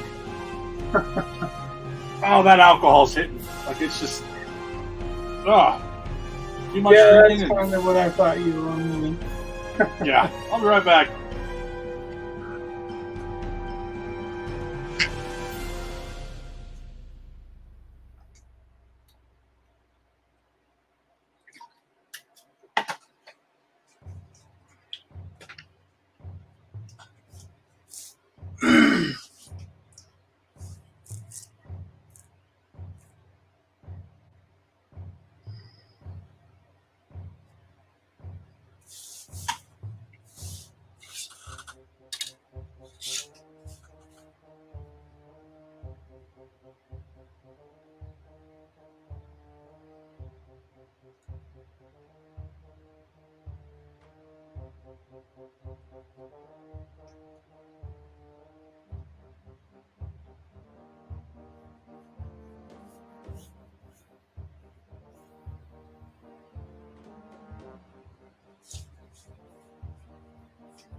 So I'm not worried about lining everything up perfectly.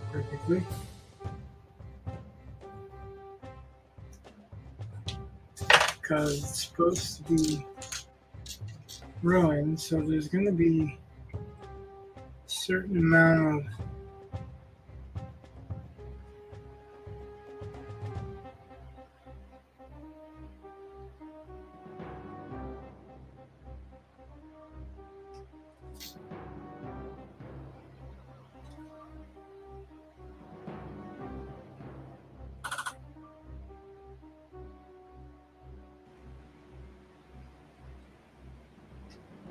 I'm back. Oh. Adam, Hi, Adam. I was just singing Man About a Dog.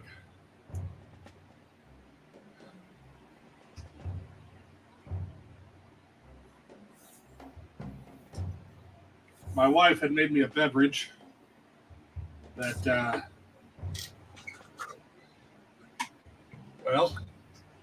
so since we've been on stream, I drank a can of Diet Dr. Pepper. Then I had that, it's about a pint, I guess, of Diet Dr. Pepper, whipped vodka, and some cream. Woo! I am feeling that. I will be rather relaxed tonight. I have a feeling that I will sleep well.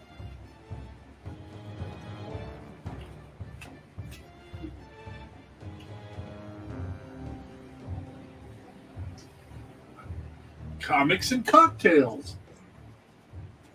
Oh, we should come up with a drink for the Mastiff. What? We should come up with a drink for the Mastiff. a drink for the Mastiff. Yeah, you know, I mean, James Bond has his Vesper.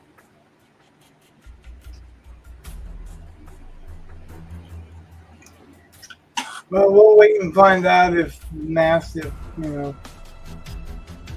he's fucked over by a girl he falls in love with first. I don't think that's this story. Well, 60 pages. That's true.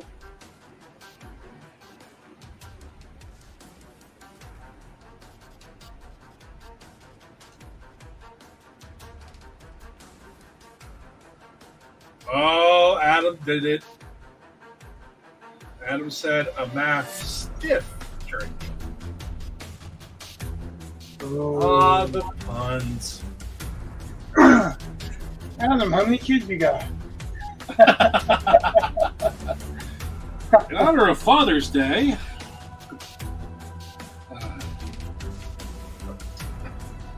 Not yet. not yet. Too early on in the creative process. Adam has 2 children. I could tell. Yeah, Mastiff drink. the dad jokes are strong with you. Yeah, right. He's young and funny. Oh, that I know of. That's the trick.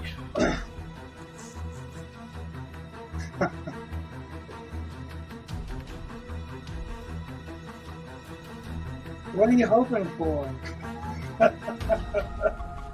That there are 2 or that there are more you don't know of?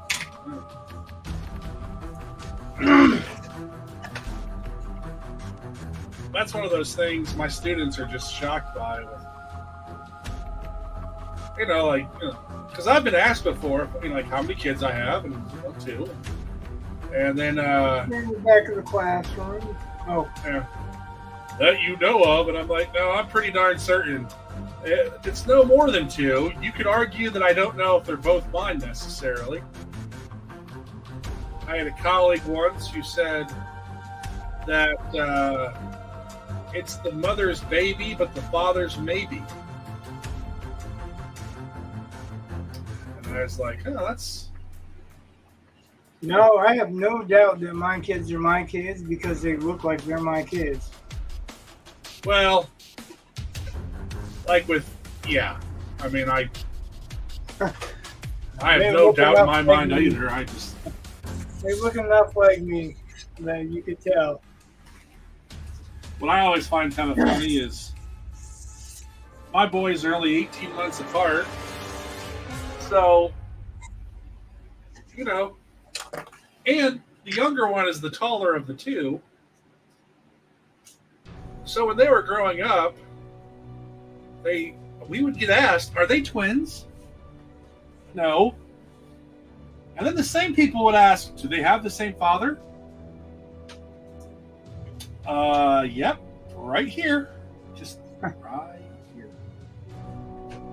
Like, how do you go from thinking they're twins to thinking that they have 2 different dads?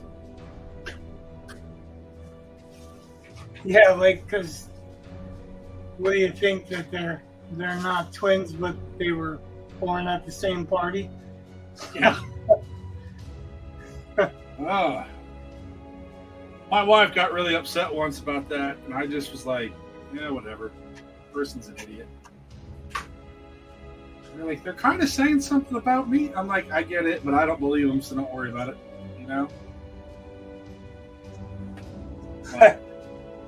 No, they're kind of saying something about them. Well, there's that too. Like, I didn't detect anything malicious. I just detected something stupid. Like, what are you gonna do? Yeah, I've never had any doubt in any of my kids. I know they're mine. They look like me. They look like, I have no doubt in my mind. and they look like I did when I was a baby. So you have a hard time getting away with that one without.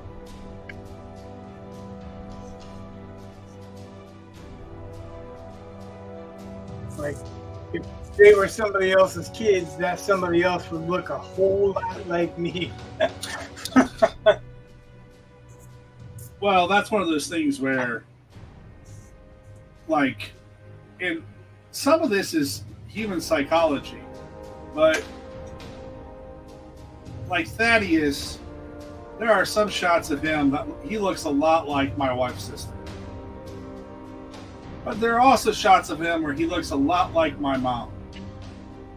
And I'm like, yeah, I can, it's like, I take more after my dad. Like, literally, if you see pictures of my dad and I can understand being confused and thinking that I am just an earlier version of my dad. So, if Thaddeus looks more like my mom, that's the parent I look less like. It's one of those things where my brother always looked more like my mom, and I always look more like my dad. But if you put my brother and I together, you could always tell that we were brothers. So, with Thaddeus, it was I see a lot of my mother's side of him, and then Whit, well, Whit's just Whit. That's just all there is to it. I think he reminds me a lot of my dad. So, I don't know. I also think it's funny that he has like my brother's hair and Thaddeus has like my hair or what used to be my hair. So I always warn him, I'm like, kid, make fun of it all you want. Like, I've seen both of your kids and I was like, which color hair did you used to have? Oh, I was blonde when I was a baby. Like, I was super blonde. Super bright blue eyes, super yellow hair. And then, as I got older, it turned brown. But it was still lighter than my brother's, who was always a very dark brunette. And that's kind of how Whit is. He's got the darker hair, and Thaddeus has the thinner blonde hair. And I think that's why Thaddeus is growing his hair long, because I keep telling him you're going to end up not having hair. You might as well use it. I don't know if he likes that or not, but that's best advice I can give him. Also, I'm sorry, but man, is it so much easier to not have hair. I've noticed that people who tend to go bald tend to be hairy everywhere else. Well, that's true. They tend to have big beards and, chest hair and... Yep, got all that. So, there is some kind of balance in the universe. It's just weird. Well, I just, I don't have to comb anything. I don't have to worry about styling anything. All that stuff. Like, I did that for years. I don't miss it. I was talking with a friend of mine from work, and he's older than me. Adam said I had longer hair and just cut most of it off. It's annoying me. Yeah, I can understand that. I had long hair semi-long hair until I was in a coma. When I come out of the coma, I was like, nobody had brushed my hair, so like, it was a whole huge rat's nest. And I'm like, yeah, just shave it the fuck all off. And there was a bald nurse that was like, really? I'll shave it all off. Like, yeah, how about it, dude? It's an easy haircut. Yeah, Eli was not very impressed with it. Well, that's like, lately I've been thinking about really trimming my beard back. And I may have to. For professional reasons. Professional reasons? Yeah. There was a guy that got, hold on. I went as Uncle Fester for Halloween once. That's what Adam says. I went as Gru once. Shaved my beard. Shaved my head. I went as the drummer for Def Leppard once. Oh, yeah? I had a trench coat. I tied up one arm. Yeah. I had one drumstick that I caught at a concert. Nice. Some people got it. Some people did not. I didn't care which was which.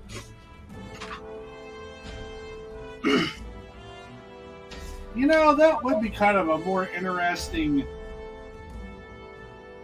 like, doesn't quite work with the drummer from Def Leppard because he's still alive. But yeah, if you want to go as a ghost, you have to go as a famous person who died. Like I could be Henry VIII. There are pictures of Henry VIII that look amazingly like me. I could be Sam Kinison.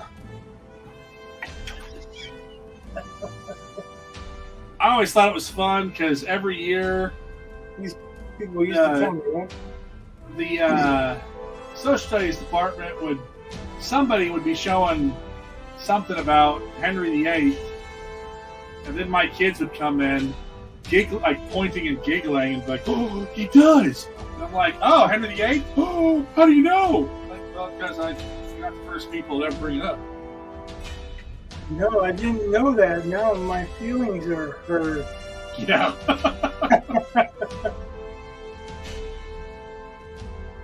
I don't know what to do now. Yeah, I had a kid who was being belligerent, and he was trying to goad me into getting upset. You're fat and bald, and I'm like, and you are truly observant. Thank you. Didn't I just talk about this with a friend of mine? Like, you can't insult somebody worse than their friends get them used to being insulted. Well, not for our generation, at least. No. Well, once we find out that that's a weakness, yeah, we toughen it up. We put calluses over it. Be a weakness. It will no longer be a weakness. You're welcome.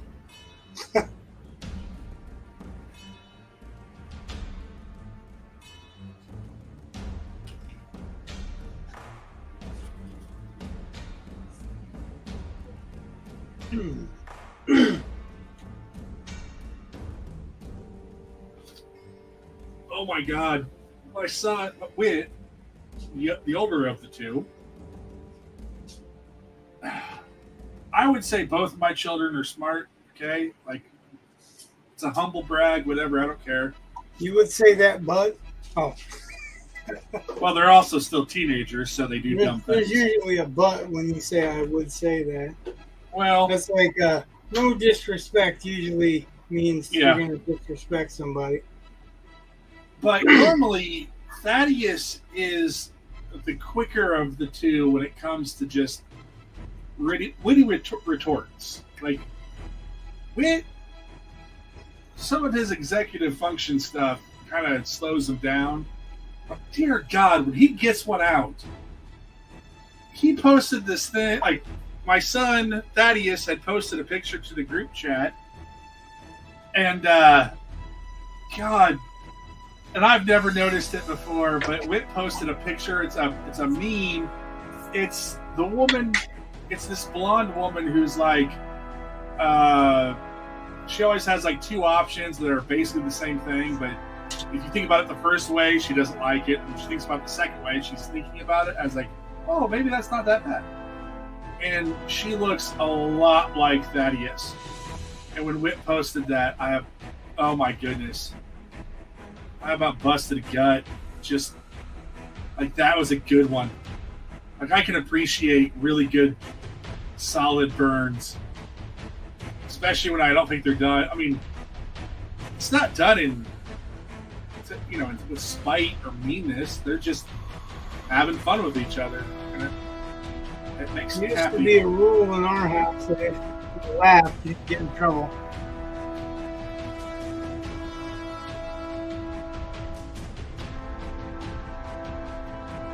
It was if we laughed at it, we didn't get in trouble because who can punish a kid?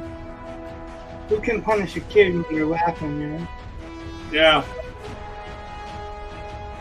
Yeah, that's when you just like, okay, that was funny, but don't ever do that again. You got me. You got me good. Yeah. I will enjoy it this time. Ice cream. Yeah.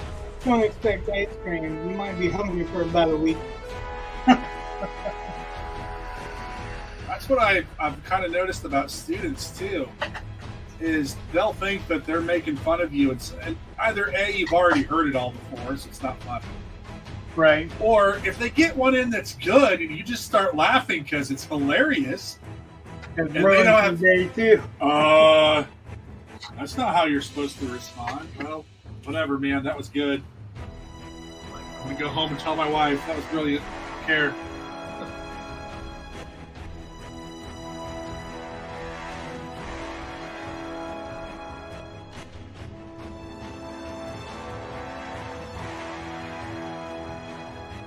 Like Eli, I asked him why he did something. He's like, "Cause." Usually I respond with something like, "Cause my ass," you know. But lately he's been beating me to my own responses. Yeah. So he's like, "Cause my ass." Like, what do? You just have to laugh. I saw a meme that I thought of you and Eli. I almost sent it to you. It's two people, and one of them was like, "I love you," and then the other was like, "No, I love you more." Yeah, that would be an Eli-ism. Right. But then the first guy's like, "You liar!" and he pulls out a dagger and attacks him. So.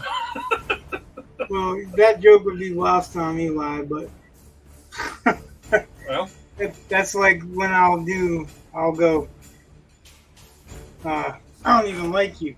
And then the people that are around us will be like, yeah. And Eli's like, he's like, "Yes, you do." that's like Just joking. You joking.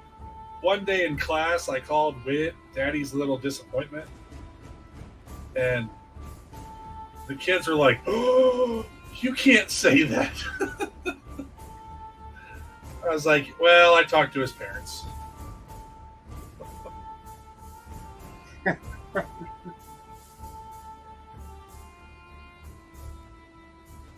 Yeah, that's like me telling my kids, "If you keep it up, I'm going to tell you where you came from," and they know that means which testicle. Once you've done that so many times, it kind of loses its gravitas.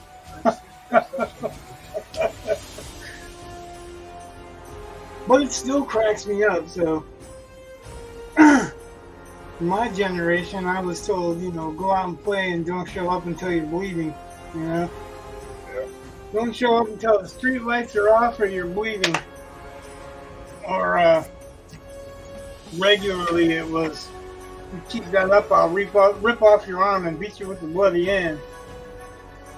Kids are weak nowadays. See, where I grew up, we didn't really have any street lights. So parents couldn't really say that. You didn't have any street lights? Not really. Oh. That's weird. Well, I lived in a housing addition that was on the other side of the lake from the actual town.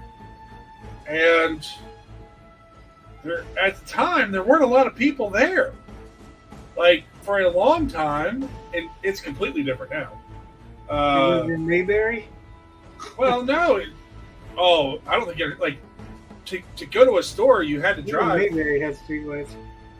Well, this wasn't town. So we would, like, my parents were like, here are three streets, stay on those. Occasionally that would be gone to push up to 5, because there's like these circles. And, or there was the woods. But for the most part, I mean, like, there was a big field between me and Aaron's house.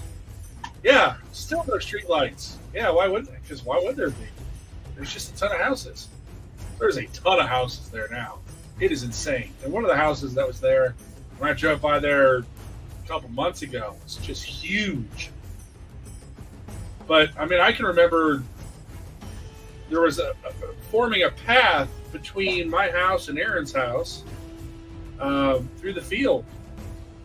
We just matted the grass down, back and forth every day. Yeah.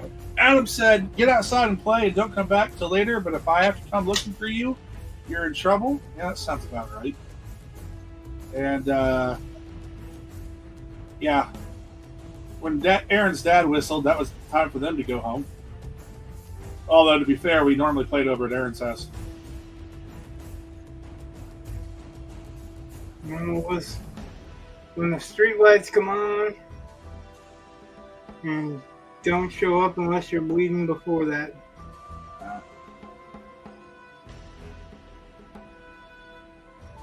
My parents wanted us to, either come inside or go outside, but no one wanted to hang out inside my house because we didn't have air conditioning during the summer. And for the most part, my parents were stricter, so you couldn't do anything. Like, my mom wanted it quiet all the time. So we'd go over to Tapman's, we'd hang out there. Plus, Tapman's had a Nintendo, and we didn't for the longest time.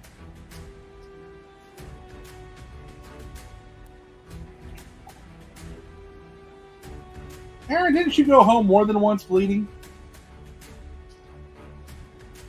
Like, I know there was a nasty bike wreck that he did. I don't know how he did it, but he flipped over his handlebars, just slammed into the pavement on his face. Like the first time that Eli rode a bike. He took somebody else's bike and then went head over. Oh. Well, not all, but most of the streets, bloody, right? Most of the streets where we grew up had ditches on both sides of them. And I swear to God, I think everyone who learned how to ride a bike there, within an hour of learning how to ride a bike, you went into a ditch, just inevitable. And you rack yourself you hit the ditch, and then you'd slam into the front of your bike, and then you would swear you're never having children, and that was just kind of a rite of passage. And of course, we never wore bike helmets because, really.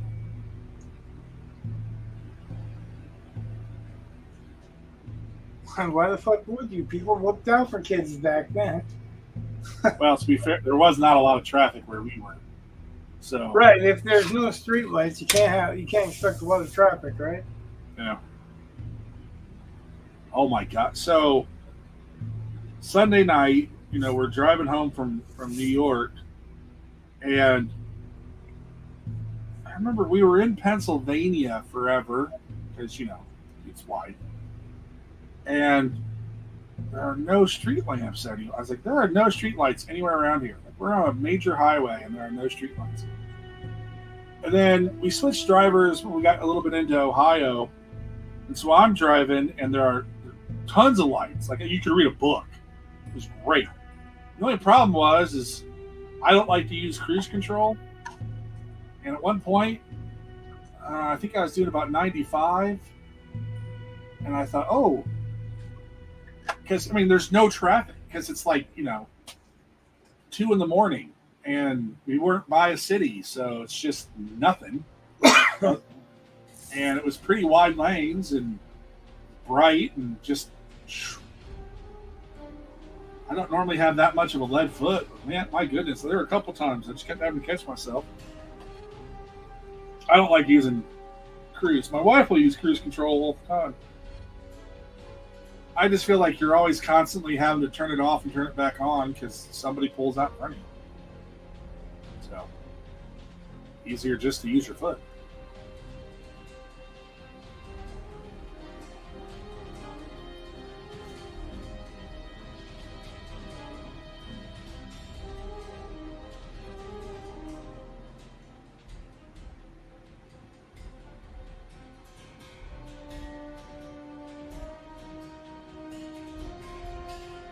Yeah, I told my son about this hamburger that we got in New York. It's at a place called The Smith. It's just a little off of Central Park. And it was so good. And it's a relatively simple hamburger, too. But it had an aioli on it and French fried onions. It was very well seasoned. Enjoyed it. I was telling my son. and he wants to make hamburgers tomorrow. And he's like, I think I want to try to make an aioli first. Bacon grease. I was like, I think I may love you. You may be back in the will. Because if you can make a aioli out of bacon grease, it's going to be amazing. Yeah, until it kills you because of your heart and arteries. Oh, as I've never had an aioli made out of bacon grease, then I'm going to say it's pretty good moderation. Okay. Nearly 47 years before I've had aioli with bacon grease. Just because you've had it before doesn't mean that it won't fuck you up this time. I've never had it. That's what I'm saying. Like, it's the first time. You haven't had bacon grease? I haven't had bacon grease aioli. I've had bacon grease. Well, it's the bacon grease I'm talking about. Yeah.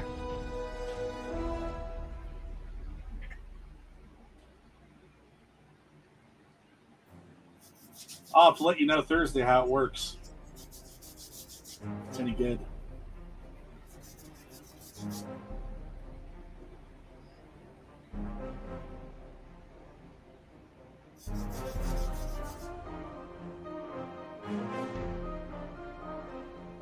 Yeah, Thaddeus got to go to a bodega, which he'd never been in a bodega before, and he was like, oh, it's a bodega. Okay. It's a bodega. You think, it's just a corner store. I know. Okay. It's just a different name. Yeah. Corner store. Definitely a lot of energy in that city. I will give it that. But In the city? New York. Just yeah, we call it the city. always, yeah. Seems to be always people doing stuff. And At least we call it the city. I don't know about it. No, probably Jake calls it the city if it's downtown. I don't know. I have to ask him. we were staying. We stayed. He lives in one of the boroughs, so. Tremont Hotel was in the Bronx. If I remember correctly, because I had no sense of direction the entire time I was there. Thaddeus's camp is on Long Island, I think. And yeah. Now, when my wife goes to pick him up, I think she's going to actually look at getting hotels and planning it out a little bit better this time. Because, and I don't know why, but this hotel that we stayed in, there was one light in the room that you could not turn off. And my wife was kind of pissed about that. Because she has this weird thing about the light touching her. So, okay.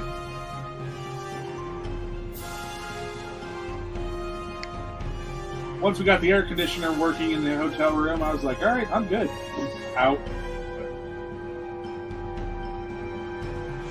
And it was one of the tiniest rooms I've ever seen. Like, there were 2 beds in it, and that's about all the room you had. Bathroom was tiny. How are the cockroaches? Didn't see any, so I was okay. They were hidden pretty well. That's right. That's all I need.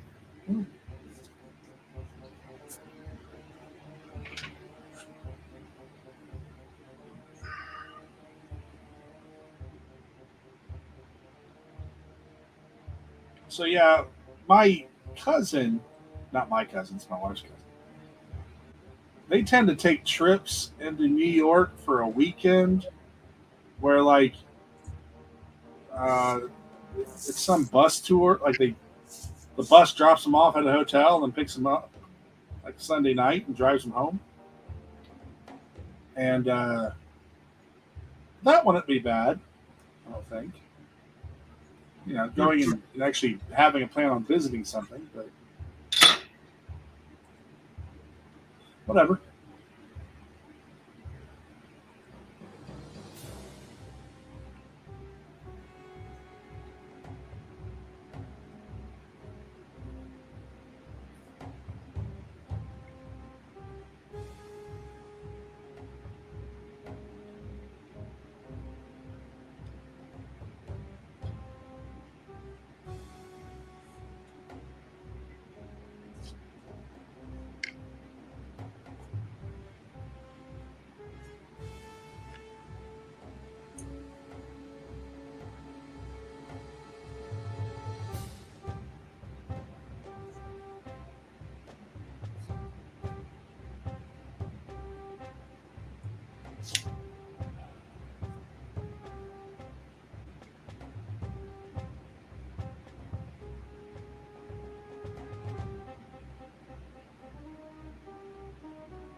I think it's kind of interesting that both Star Wars and Star Trek, which are kind of like the two biggest science fiction tentpoles, or the two biggest fantasy tentpoles, however you want to look at it, and they're both not doing well. I mean, Star Trek has TV shows, and Well, because they're doing the same things wrong. Really. yeah, So- they're. Oh, I guess. They I don't know. Star Trek. I mean, I can understand why the TV shows. Star Trek STD. Oh yeah. Yeah. Even the initials are enough. STD. Well, that was the Michael Burnham show, and it was terrible. I stopped after I think the first season. Yeah. I've never really been a fan of Star Trek, so Oh, I guess it doesn't matter a whole lot to me because whatever. well, Star Trek at least has always been, to some extent, agenda driven. So I will give What? it a pass. It's been agenda driven forever. But if Star Wars were just to come out with, hey, this is an interesting story and has nothing to do with politics, I think it'd be okay. But they're not going to. Well, that's kind of the thing. Yeah, it's like they keep insisting that it's the fans' fault, which I just find like, okay, that's cool and all, but if you want to It's the sell what? something, It's the what? yeah. Well, I've never understood blaming your fans. Like, I guess you could say, well, the fan base doesn't understand it or didn't get it.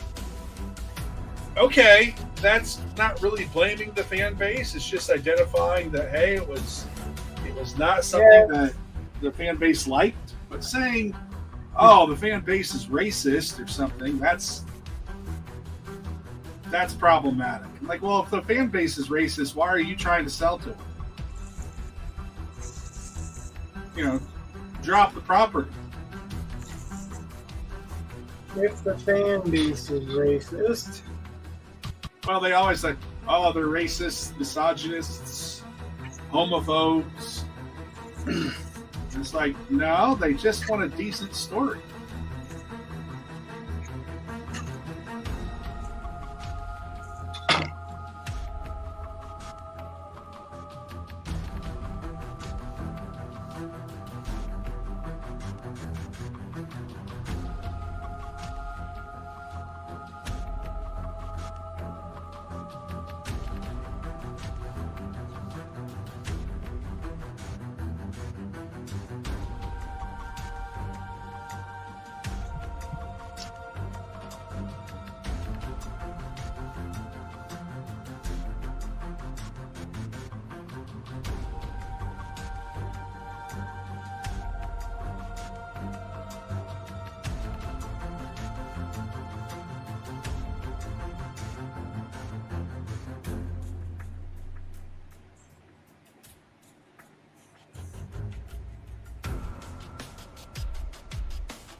Yeah, I was saying that I watched the first half hour of Rebel Moon and or Rebel Moon Part 2.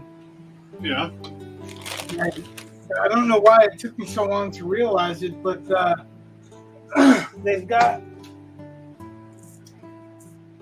they're they're Amish.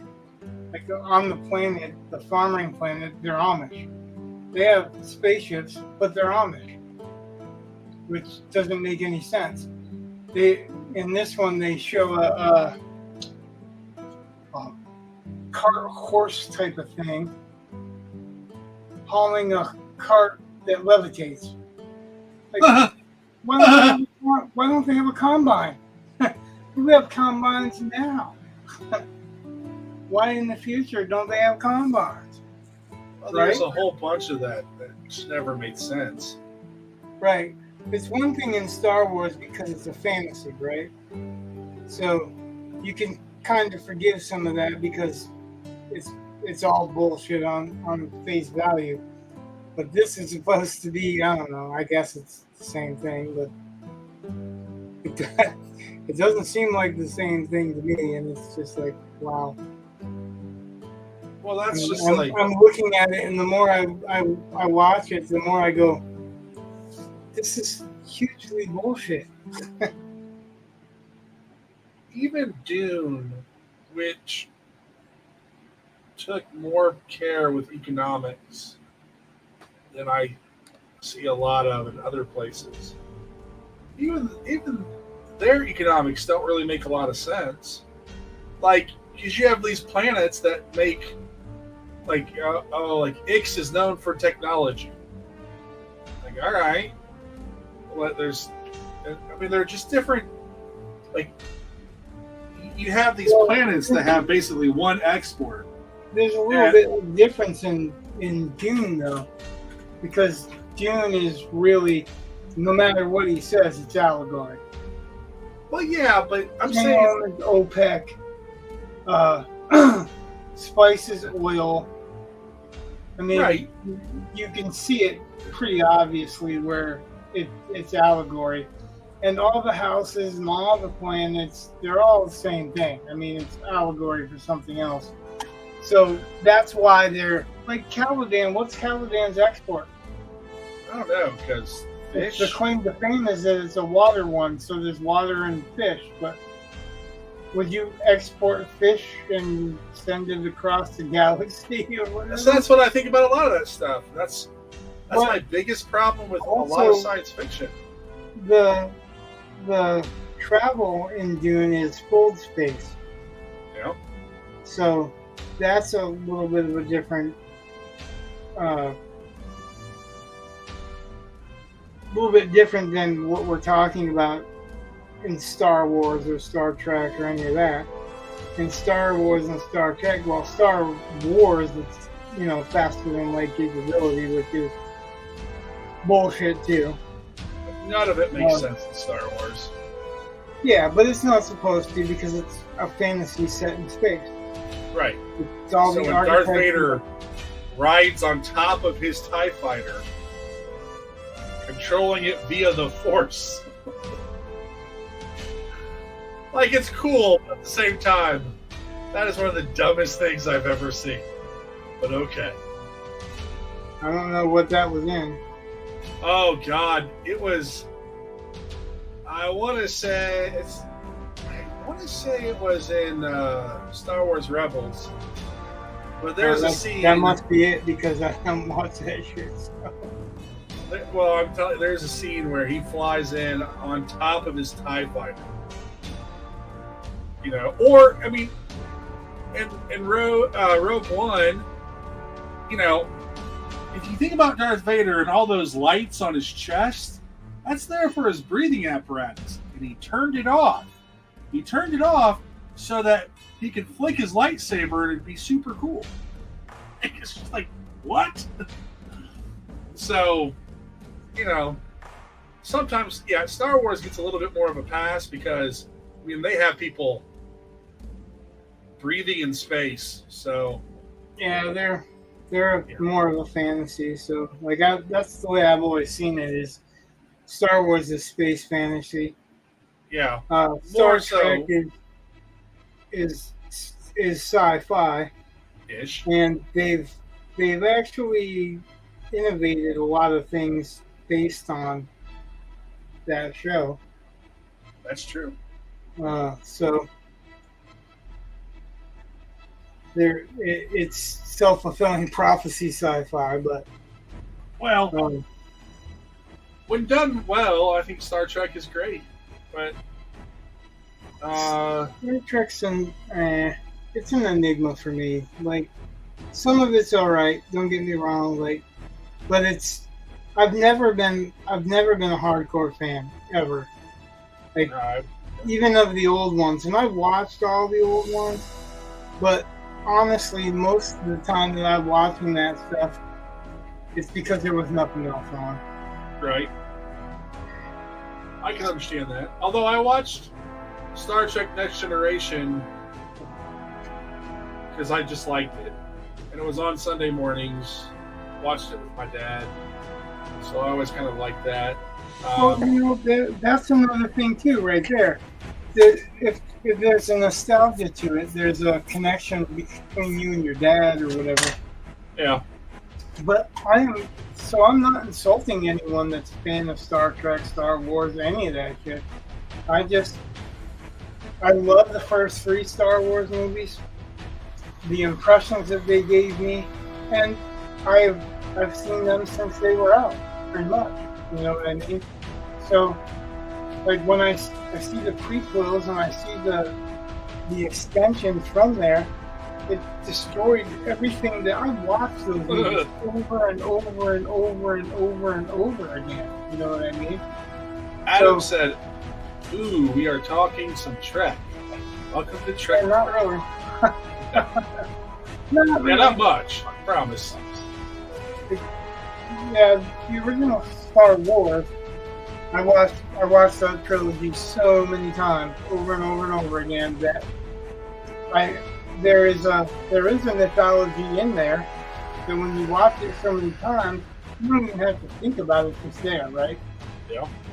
And that's kind of what they started destroying little bit by little bit with what they've been doing. Star Trek, like I said, so movie-wise, the first one pissed me off, Veacher. Veacher. Yeah, Veacher. The second one I think was alright. Was that? No, that wasn't the first Spock, was it? Nope. The second one was Wrath of Khan. Yeah, Wrath of Khan was pretty good. I like that one. But it showed more than just your normal conundrum on the bridge, you know. The whole whale thing could have never been done, and I would have been fine with that. It was an enjoyable one, though. I thought it was stupid, but you know. I think that's also like the highest grossing Star Trek film. No, I don't know. Wrath of Khan was probably the one that I heard talked about the most. Well, it's probably the best, but which Star Trek? Oh, by the way, Adam says Wrath of Khan was amazing. I like the Star Trek reboots. I've enjoyed them. But I haven't liked. I did not like Discovery. I felt like they hate me because I'm white and male and heterosexual, so therefore I'm STD, bad. Yeah. I just can't. The STD just cracks me up just thinking about it. Yeah. Now, STD. And it's ironic with Kirk, you know. The Voyage show. Okay. So I started watching. I watched the first season of Star Trek. What is? It's the prequel to the original series.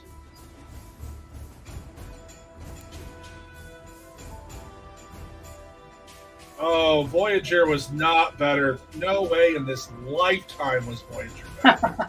Oh my goodness, no. Nope, no, never. Here's the entire. Oh, Strange New World. There you go. That's it.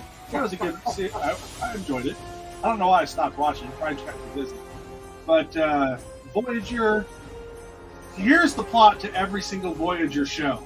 Our amazing ship is malfunctioning because of a cloud in the shape of a tree or something, and so we must land the ship for reasons, and then we'll fix it. And whereas if the ship had just been working, it would have been fine. I hated that show because it was every freaking episode. Oh, there's a cloud, we can't use our sensors.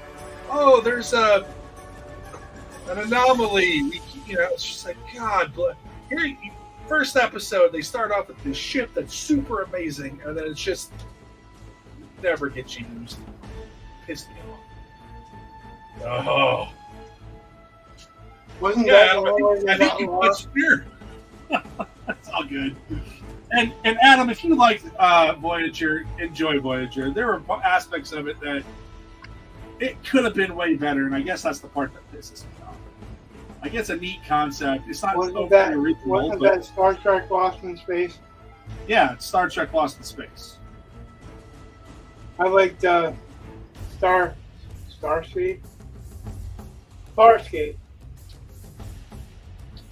That's a much better version of Lost in Space. Adam, that's perfectly fine. Adam said, I didn't like Next Generation because I got tired of watching Picard play the flute and cry.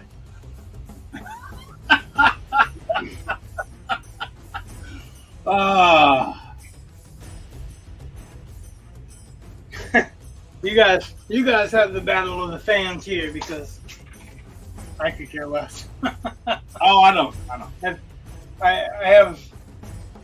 I'm amused by some old Star Trek episodes. I guess some theoretical stuff in the Next Generation was okay, but I wasn't never a diehard fan of any of it. Never, unfortunately for you guys.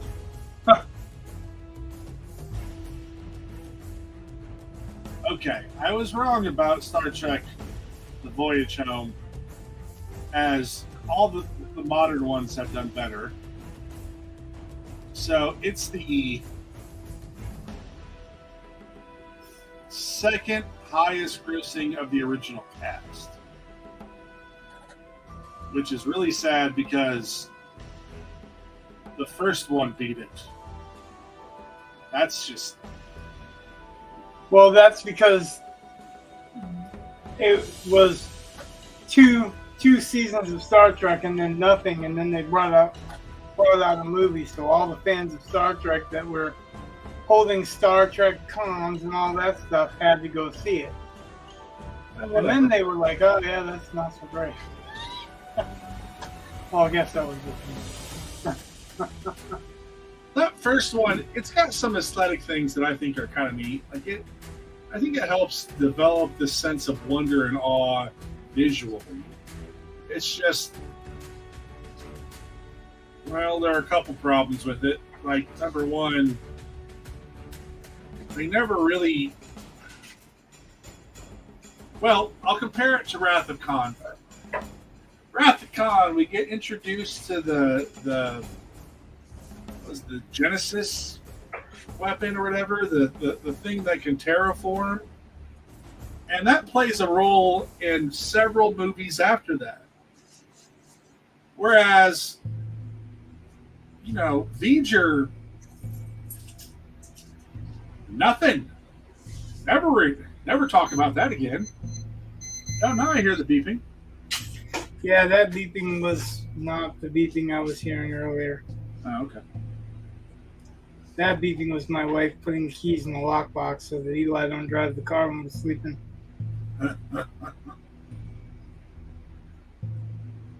I enjoyed Undiscovered Country. It took a few times, but we learned our lesson.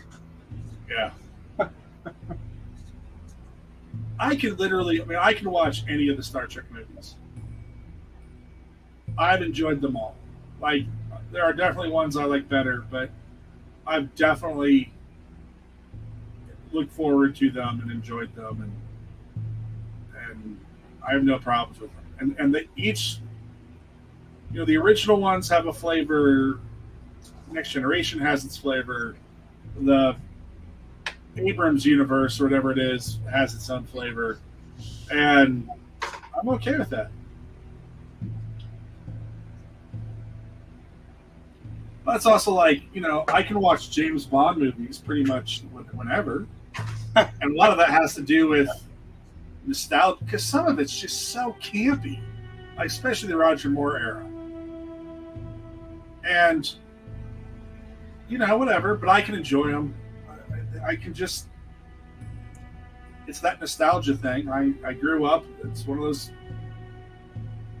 I was allowed to stay up for a James Bond movie. I was, just. It's always going to be a spot for me.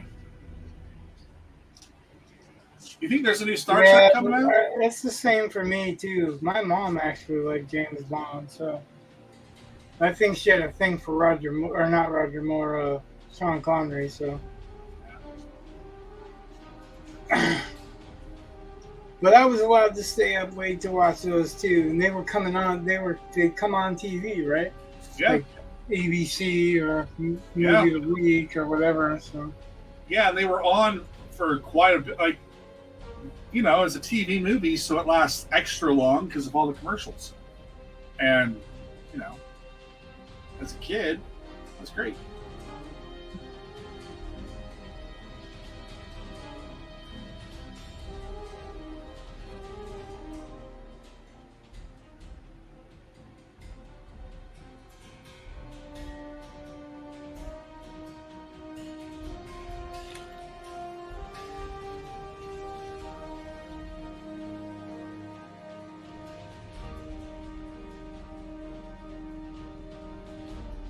Oh, yeah. Adam, I had heard some things like Chris Pine, like they didn't want to pay Chris Pine and the guy that plays Spock, they didn't want to pay them the money they were asking for, and there was a whole bunch of stuff going on with it.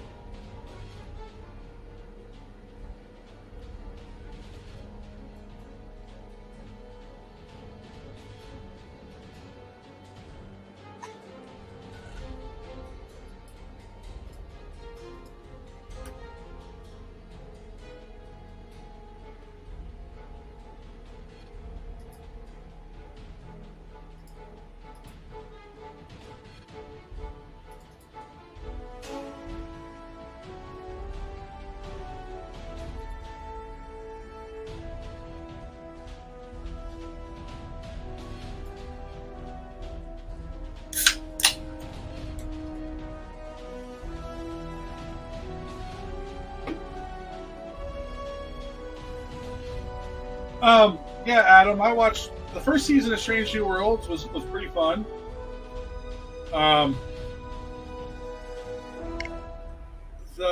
What's that guy? Anson Mount, is that his name?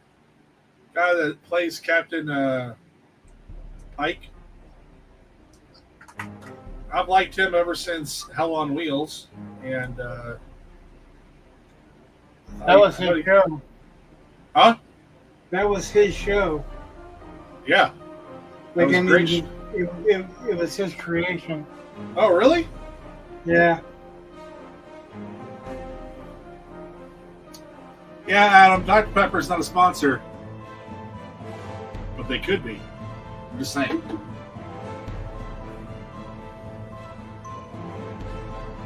John Green is also a fan of the Dr. Pepper. Who? John Green. He wrote lots of things. Fault in Our Stars, Turtles All the Way Down. Yeah. Now I remember. You keep having to remind me because I've never read any of this stuff. No. I read The Fault in Our...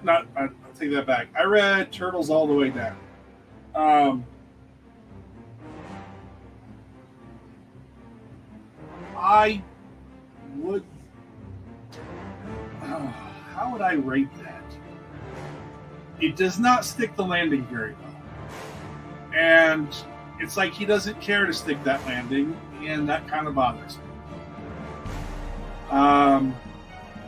But I also read his the Anthropocene Reviewed. That was his book. That was a series of reviews of, like, he reviewed Indianapolis, and he reviews Dr. Pepper, and he just rates it out of 5 stars and whatever. So it's just one of those things that it's kind of here. Write a book about my opinion. Well, it's entertaining. Trust me, it is. It's also like he goes through it like. But what about Indianapolis? I've used in class because it sets up the structure for what a review should be like, and he goes into some details, and it's a good review. It actually really is, and they're entertaining, and they make you think, and it's not fiction. But it's just opinion. Or it's all right. Or is it?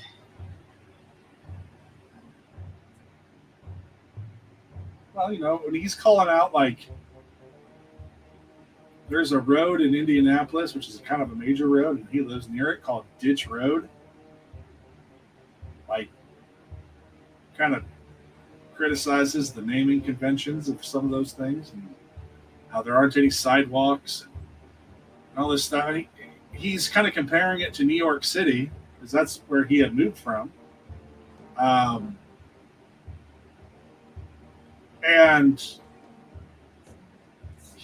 by the end of it, though, he clearly loves Indianapolis, which I can understand compared to New York.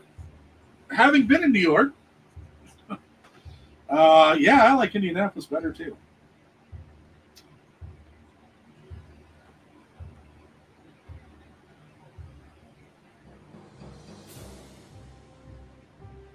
That's one of those things, like that thing that I told you that Martin Shoemaker had posted about his writing group.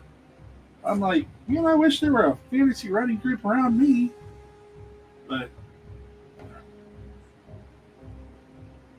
I don't ever seen one, anything about it. Thanks.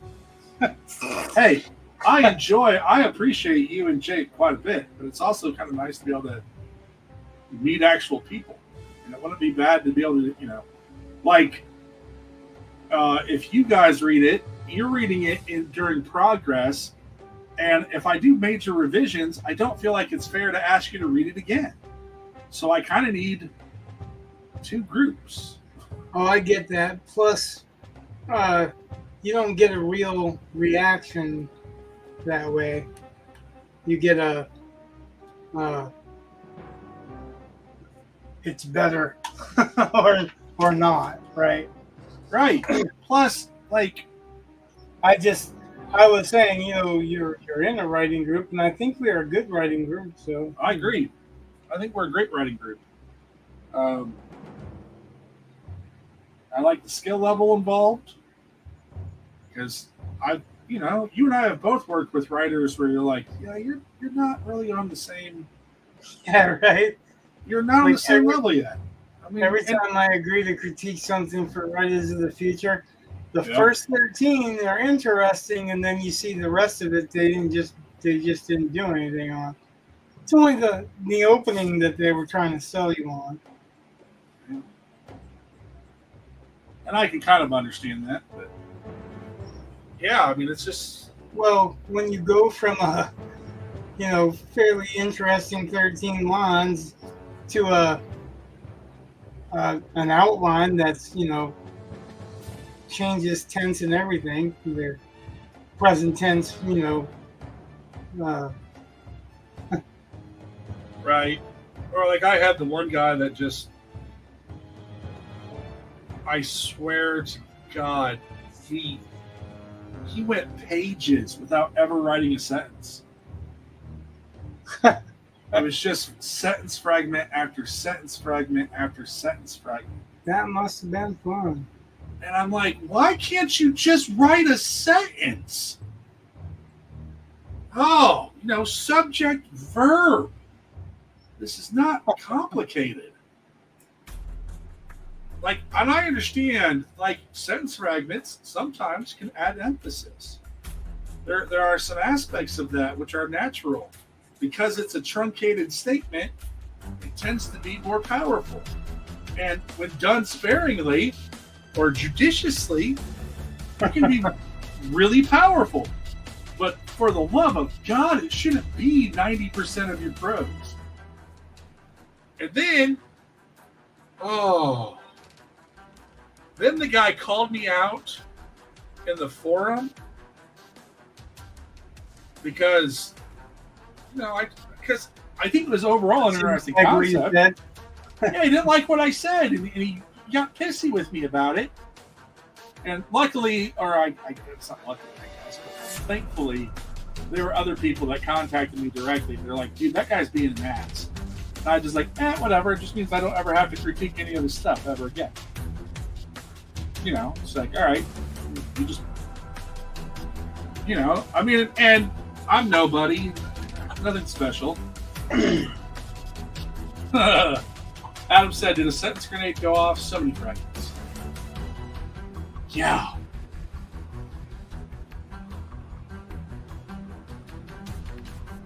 Like I'm not a super huge stickler for a lot of the traditional rules, like split infinitives and stuff like that. Like, I don't care. But some of that's your voice, right? So, Well, yeah, there's that. And then also, although some of the stuff that, that's a different discussion. But it should not impede the reading.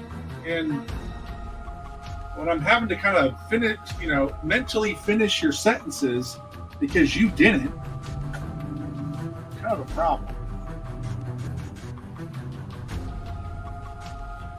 Yeah, speaking of your voice, that's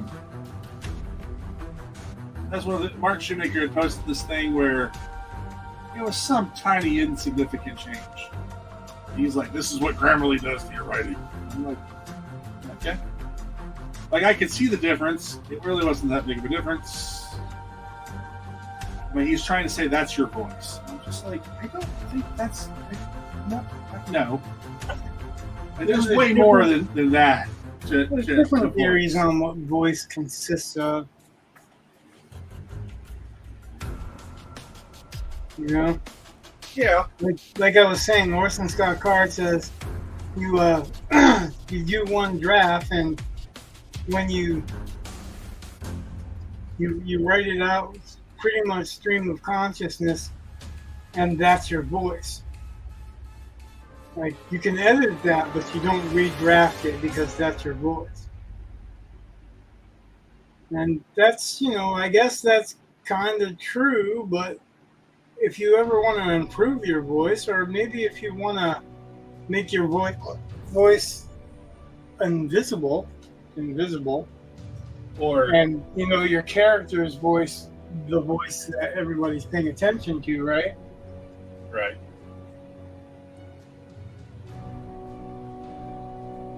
Well, that's just like, although I had never thought about it as much as you did. Like, it's one of those things I just kind of picked up from some of the stuff that you do. I was going through it, I'm writing my prose, and I had written it one way, and I thought, you know what, while it's not my protagonist speaking, there's another word that she would know more than the one that I used. So I switched it. Right. Because I want that closer to the POV characters. Yeah, a more intimate voice, right? Yeah, but that to me deciding to do that, that's just as much voice as anything else. Right. Like, I could have insisted on. It's not the author voice, though. You know what I mean? Yeah. That's like when you read a Stephen King book. You're not reading the character's voice. You're reading the author's voice until you read the character's quotations. Yeah. But I really enjoy, picking up different characters' voices and seeing how they talk and seeing how it's a challenge, right? Because you're really kind of creating. You're really kind of creating limitations. You're creating rules. Like, they're not rules to your world, but they're rules to your character's voice. So when you go back into that character, if you ignore the rules that you're creating, it's going to be noticeable. So that's a little bit of a challenge to create something or to draw a character or find a character's voice that you can't just leave behind whenever you want to. Yeah. I think that's what I like about it, is that I can find my character easier when I don't have to think about the character, because I just catch up on where I was with the voice, and then I know where I am. So I don't know. See, that's one of those things on this current story that I'm working on. Like, okay. So, full disclosure, yes, I thought about diversity when I was coming up with my story concept. Well, yeah, because you said that. Right, but I'm not. You gave me that heads up already, Right, but I'm not trying to, like, there's a reason why there's a group that's very diverse. So that all works. I'm not trying to sell a story about diversity, but I am trying to show a diverse cast. If that makes sense. So I'm not going to go on, I'm not going to come out here and talk about how it's like recently they've been talking about how Acolyte is the gayest Star Wars ever, and that should be a selling point. I'm just like, okay, I don't. It is if you're looking for gay. You're right, if that's what you're looking for. However, I was looking for Star Wars. Right.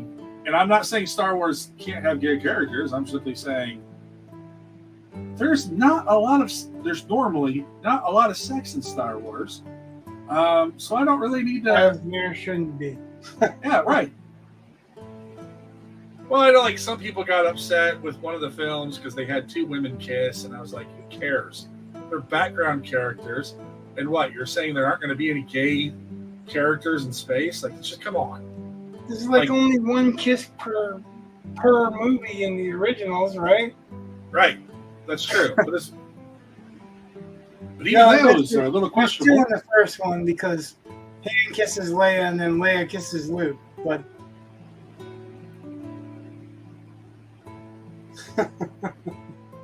yeah, whatever. But there's no greater goal from it or whatever. Right. Well, it's part of the love story.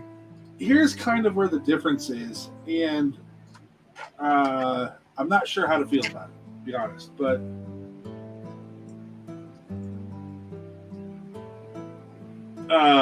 Adam said, well, to be fair, one of the subplots was Han and Leia, but it wasn't a center stage thing. It was natural. Okay, so here's where I think the difference is on that. When Han and Leia kiss, or they have that relationship, it is not to show that they are heterosexual. It's simply they fell in love. Well, even more than that, actually, there's every single kiss can almost be accounted for in Star Wars. If you think about it, the first kiss Han grabs her, you could use a good kiss, right? Yeah. And then she kisses Luke, but she kisses Luke almost to prove that she's not in love with Han, right? Right. I mean, she didn't kiss Luke because she was loving Luke and loving on Luke. She didn't want to make out with Luke. She kissed Luke just to piss Han off. Yeah, you would think if they were force sensitive, they would have been like, this doesn't feel right. But whatever. Yeah, that's much later development. But, and then in the second movie, Leia pretty much is thinking that Han's going to die at first, she could never see him again. Right? Oh, yeah. And then the next kiss is when she does. Yeah, so, Adam said, a lot of times they stop the story momentum to insert sexual diversity here. And in the beginning, it was a bit to show what a cur Han was. And I think it was really good that when they showed, I guess what I'm trying to say is they weren't showing sex at all. They weren't implying sex with it. They weren't implying love with it. That kiss could have been whatever the fuck her name is in Anakin, like his mom. Shmi? Yeah, whatever. But yeah, like it could have been anybody. It's a showing that they care, and it wasn't showing that they were gonna have sex. It wasn't even sexual at all. It was transcending sexual. And I guess that's what I'm saying. It was more platonic, even though they were in love and they got together. That's one of those things that we were talking about, like. You don't have to show sex. You don't have to show cursing, right? Right. You can, but does it enhance the story? I don't think it enhances any Star Wars story to show it sexual, because I don't believe that that's what they were doing. Right. Adam said at the onset, Han is kind of a bro scoundrel. He was trying to put the moves on her. He was being inappropriate, which is part of his character, and showed his arrogance. Out of all the characters, Han Solo is the one they did the dirtiest to. I'm sorry. What's that? Oh, Han Solo. They did him dirty in the sequels. Yeah. If you're talking about like killing him off. Well, that was dumb. Well, no. That's the only way he would do the role. Harrison Ford said he wouldn't come back unless they killed him. So that's fine, but the way they did it was dumb. He didn't believe that Han could grow as a character from where he was. So I mean, there's something to it a little bit, but I don't know. I don't remember Grandpa Wookiee watching space porn, Adam, but I will take your word for it. It's probably part of that show. He was talking about the Christmas special where they're just speaking Wookiee for like 5 minutes straight with no subtitles. At the beginning where they tell him to take out the trash because that's an integral part of the plot. Yeah. The kid Wookiee. Yeah, that's the kind of dumb stuff.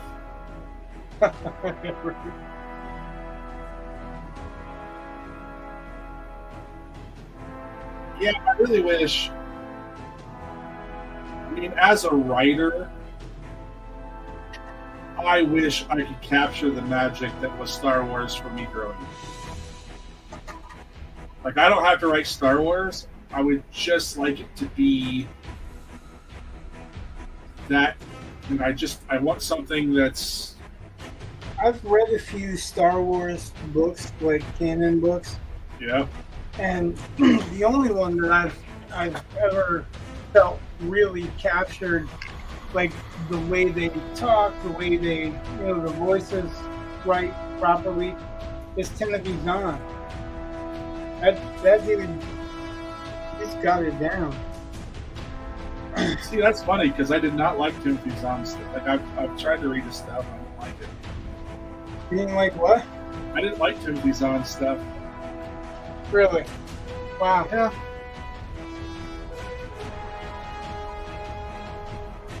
I'm surprised with that, but I guess to each their own. Really, like for me, the voice and like I'm listening to a narrator read it, but the the script is there for the narrator to read, right? Right. So that's what I'm talking about. Is like there the reactions that Han has, the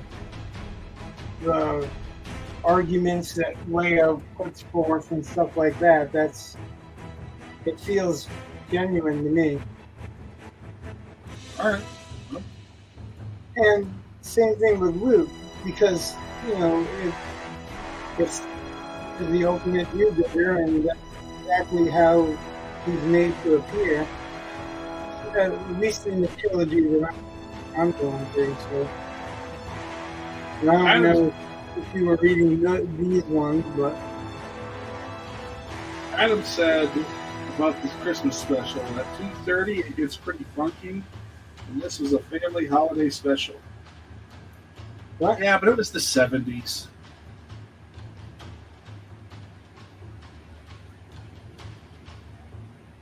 I don't think so. Wasn't Wait a the minute. Christmas special? Wait, no, hold on a second, because there were two. The Ewok Adventure, and I guess I just thinking about that. No. The Christmas special is not one of the Ewoks. No, I know. I've seen them both. The Christmas special was on the Muppet Show, I think. It originally aired on the Muppet Show, or after the Muppet Show, or some kind of relationship to it. And it was definitely set in, or it went out, yeah, it came out in 1978.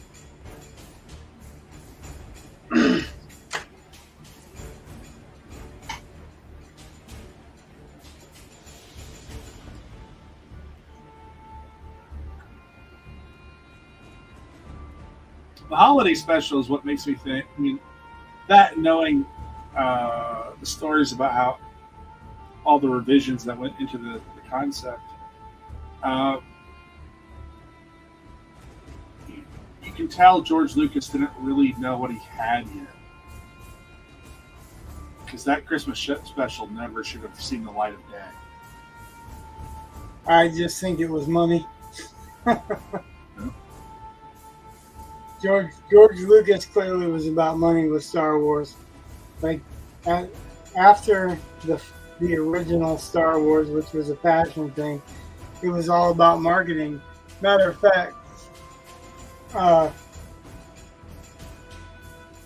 the main cast was offered an opportunity of a percentage of the marketing for a cut in their pay, and a lot of them took it up. And a lot of them are happy with that. David Prowse, who played Darth Vader physically, Right. he was a bodybuilder, but he had a Mickey Mouse type voice, and nobody could be scared of him. Yeah. He felt like he was ripped off because he had supposed to have had a part in that deal as well.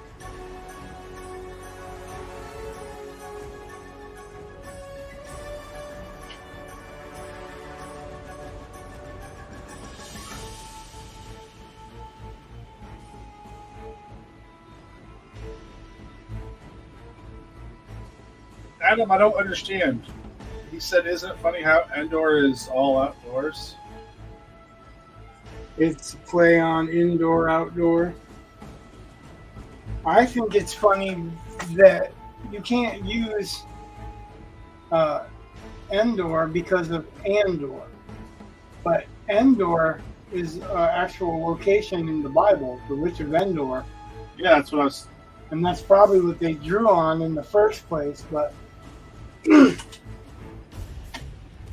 then you got Andor, you got Endor relating to Star Wars, and he'd be suing your ass if you used it, but it's not his originally. Right. I would say it's in the public domain.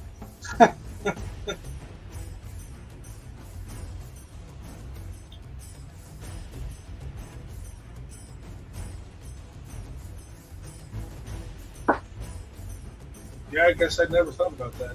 Indoor, outdoor.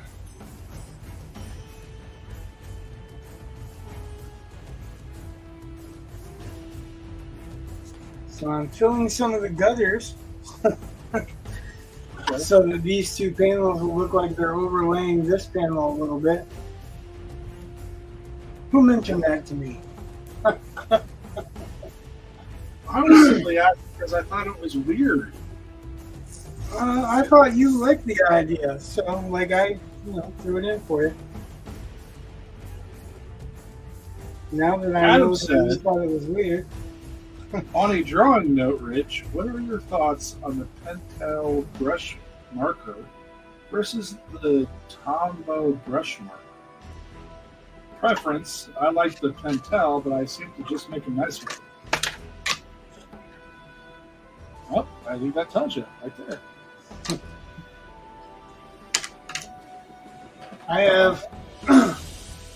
I bought out all the Tombows that I could find last time because I went on a search and couldn't find them, and they are very common. I like them because they have two different. You have your you have your fine point, and then you have your it's called hard and soft points. And the hard point's more like a pen, but the soft point's pretty much like a marker too. I really like them. A lot of the stuff that I've done with them as far as inking goes. I don't use a brush because after I was in a coma, there's not really a tremor, but I can't hold the lines as long as I used to. And I can't get as smooth of a grip as I used to either. So I like them.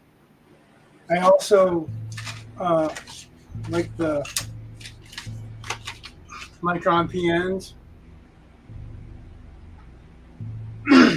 which are basically the same thing.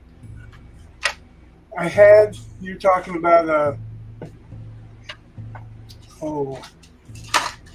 I have some brush pens that are brush pens, like you're talking about the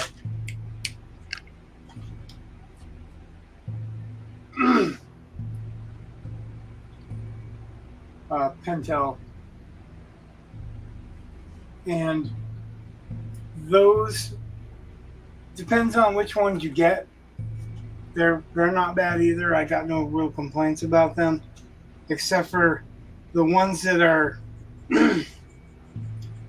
environmentally safe or whatever really aren't as black, and they are basically kind of like watercolor. You go over them with anything major and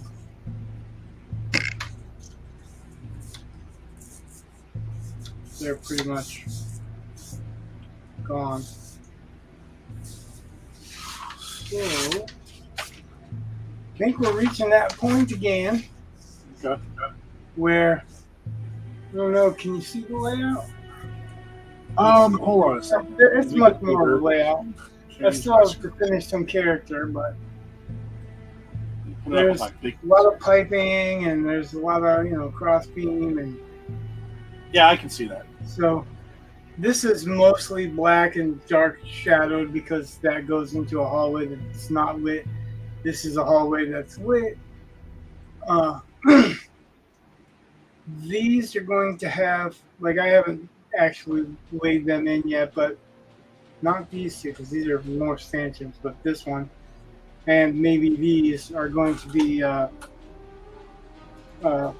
corrugated metal.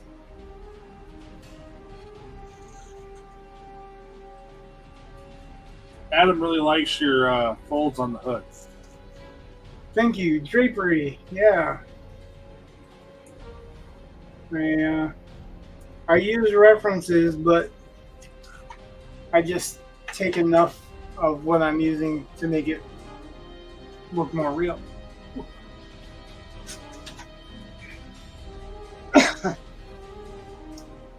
So yeah, like I noticed, like I'm really nailing her like through all the panels. She's the prominent one in all the panels. I'm gonna make him a little bit more prominent in the rest of the panels, but I think I'm gonna leave the other ones, the other folks in the panel, pretty dull, because I want to focus on those two, and the other people will be background in the first page panels, and there's no other people in the panels on this page, so it's just what's going to happen on this page.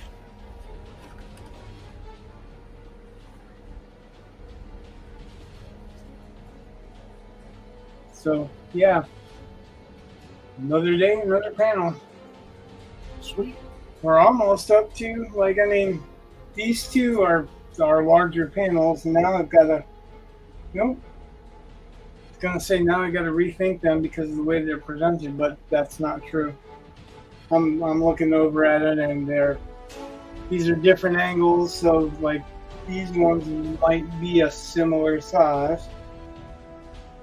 I do have a change that I'm gonna make, because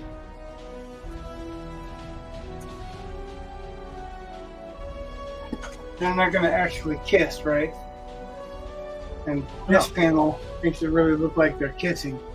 So I'm gonna take this panel and make it this panel, but in this panel I'm gonna have her pulling her hood off. Okay.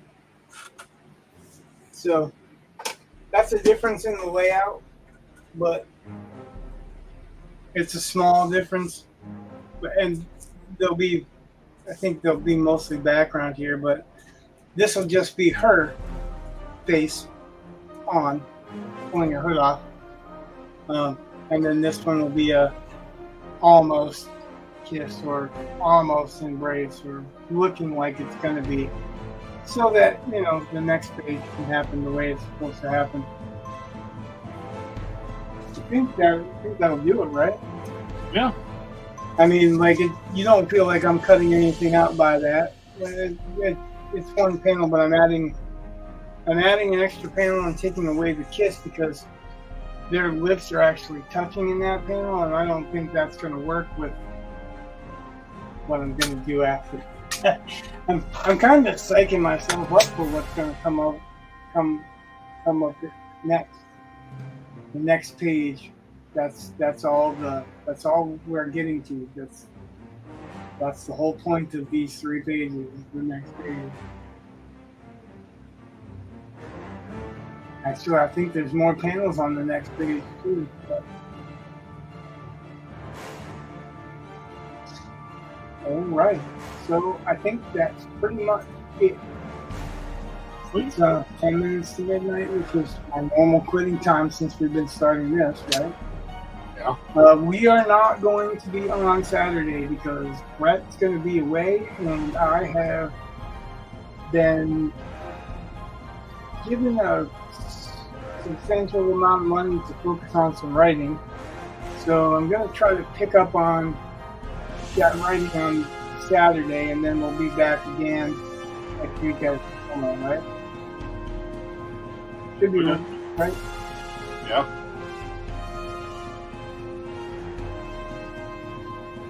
Why you're not up on the team? What? I wanted to have you as equal. Oh, well, I made the pictures bigger because that way it was. But the picture is, it's done now. Everybody's seen what they're going to see for now. Adam's going to be at in San Diego at the Scottish Highland Festival Games. Oh, all right. He's looking for that upskirt. What? You know, kilts, upskirt. That's all. Yeah. Did you know that the word Scot comes from the word Scotty or Scotty? That was the Roman name for Irish. Oh. Interesting fact, right? Right. All right, so everyone that stopped in, we had a new subscriber. I don't know, they'll show me probably tonight or whatever, but So anyone that showed, subscribed, followed, liked, up, to let us know. Awesome. Let us know if you like it. Anyone that did that, thank you. Thank you for showing up, Adam. And let's see, who was here? Aaron, Adam, Aaron, Ephraim. Ephraim. Yeah, all you guys, thanks for showing up and speaking. Good night, Aaron. And good night. God bless. Much love.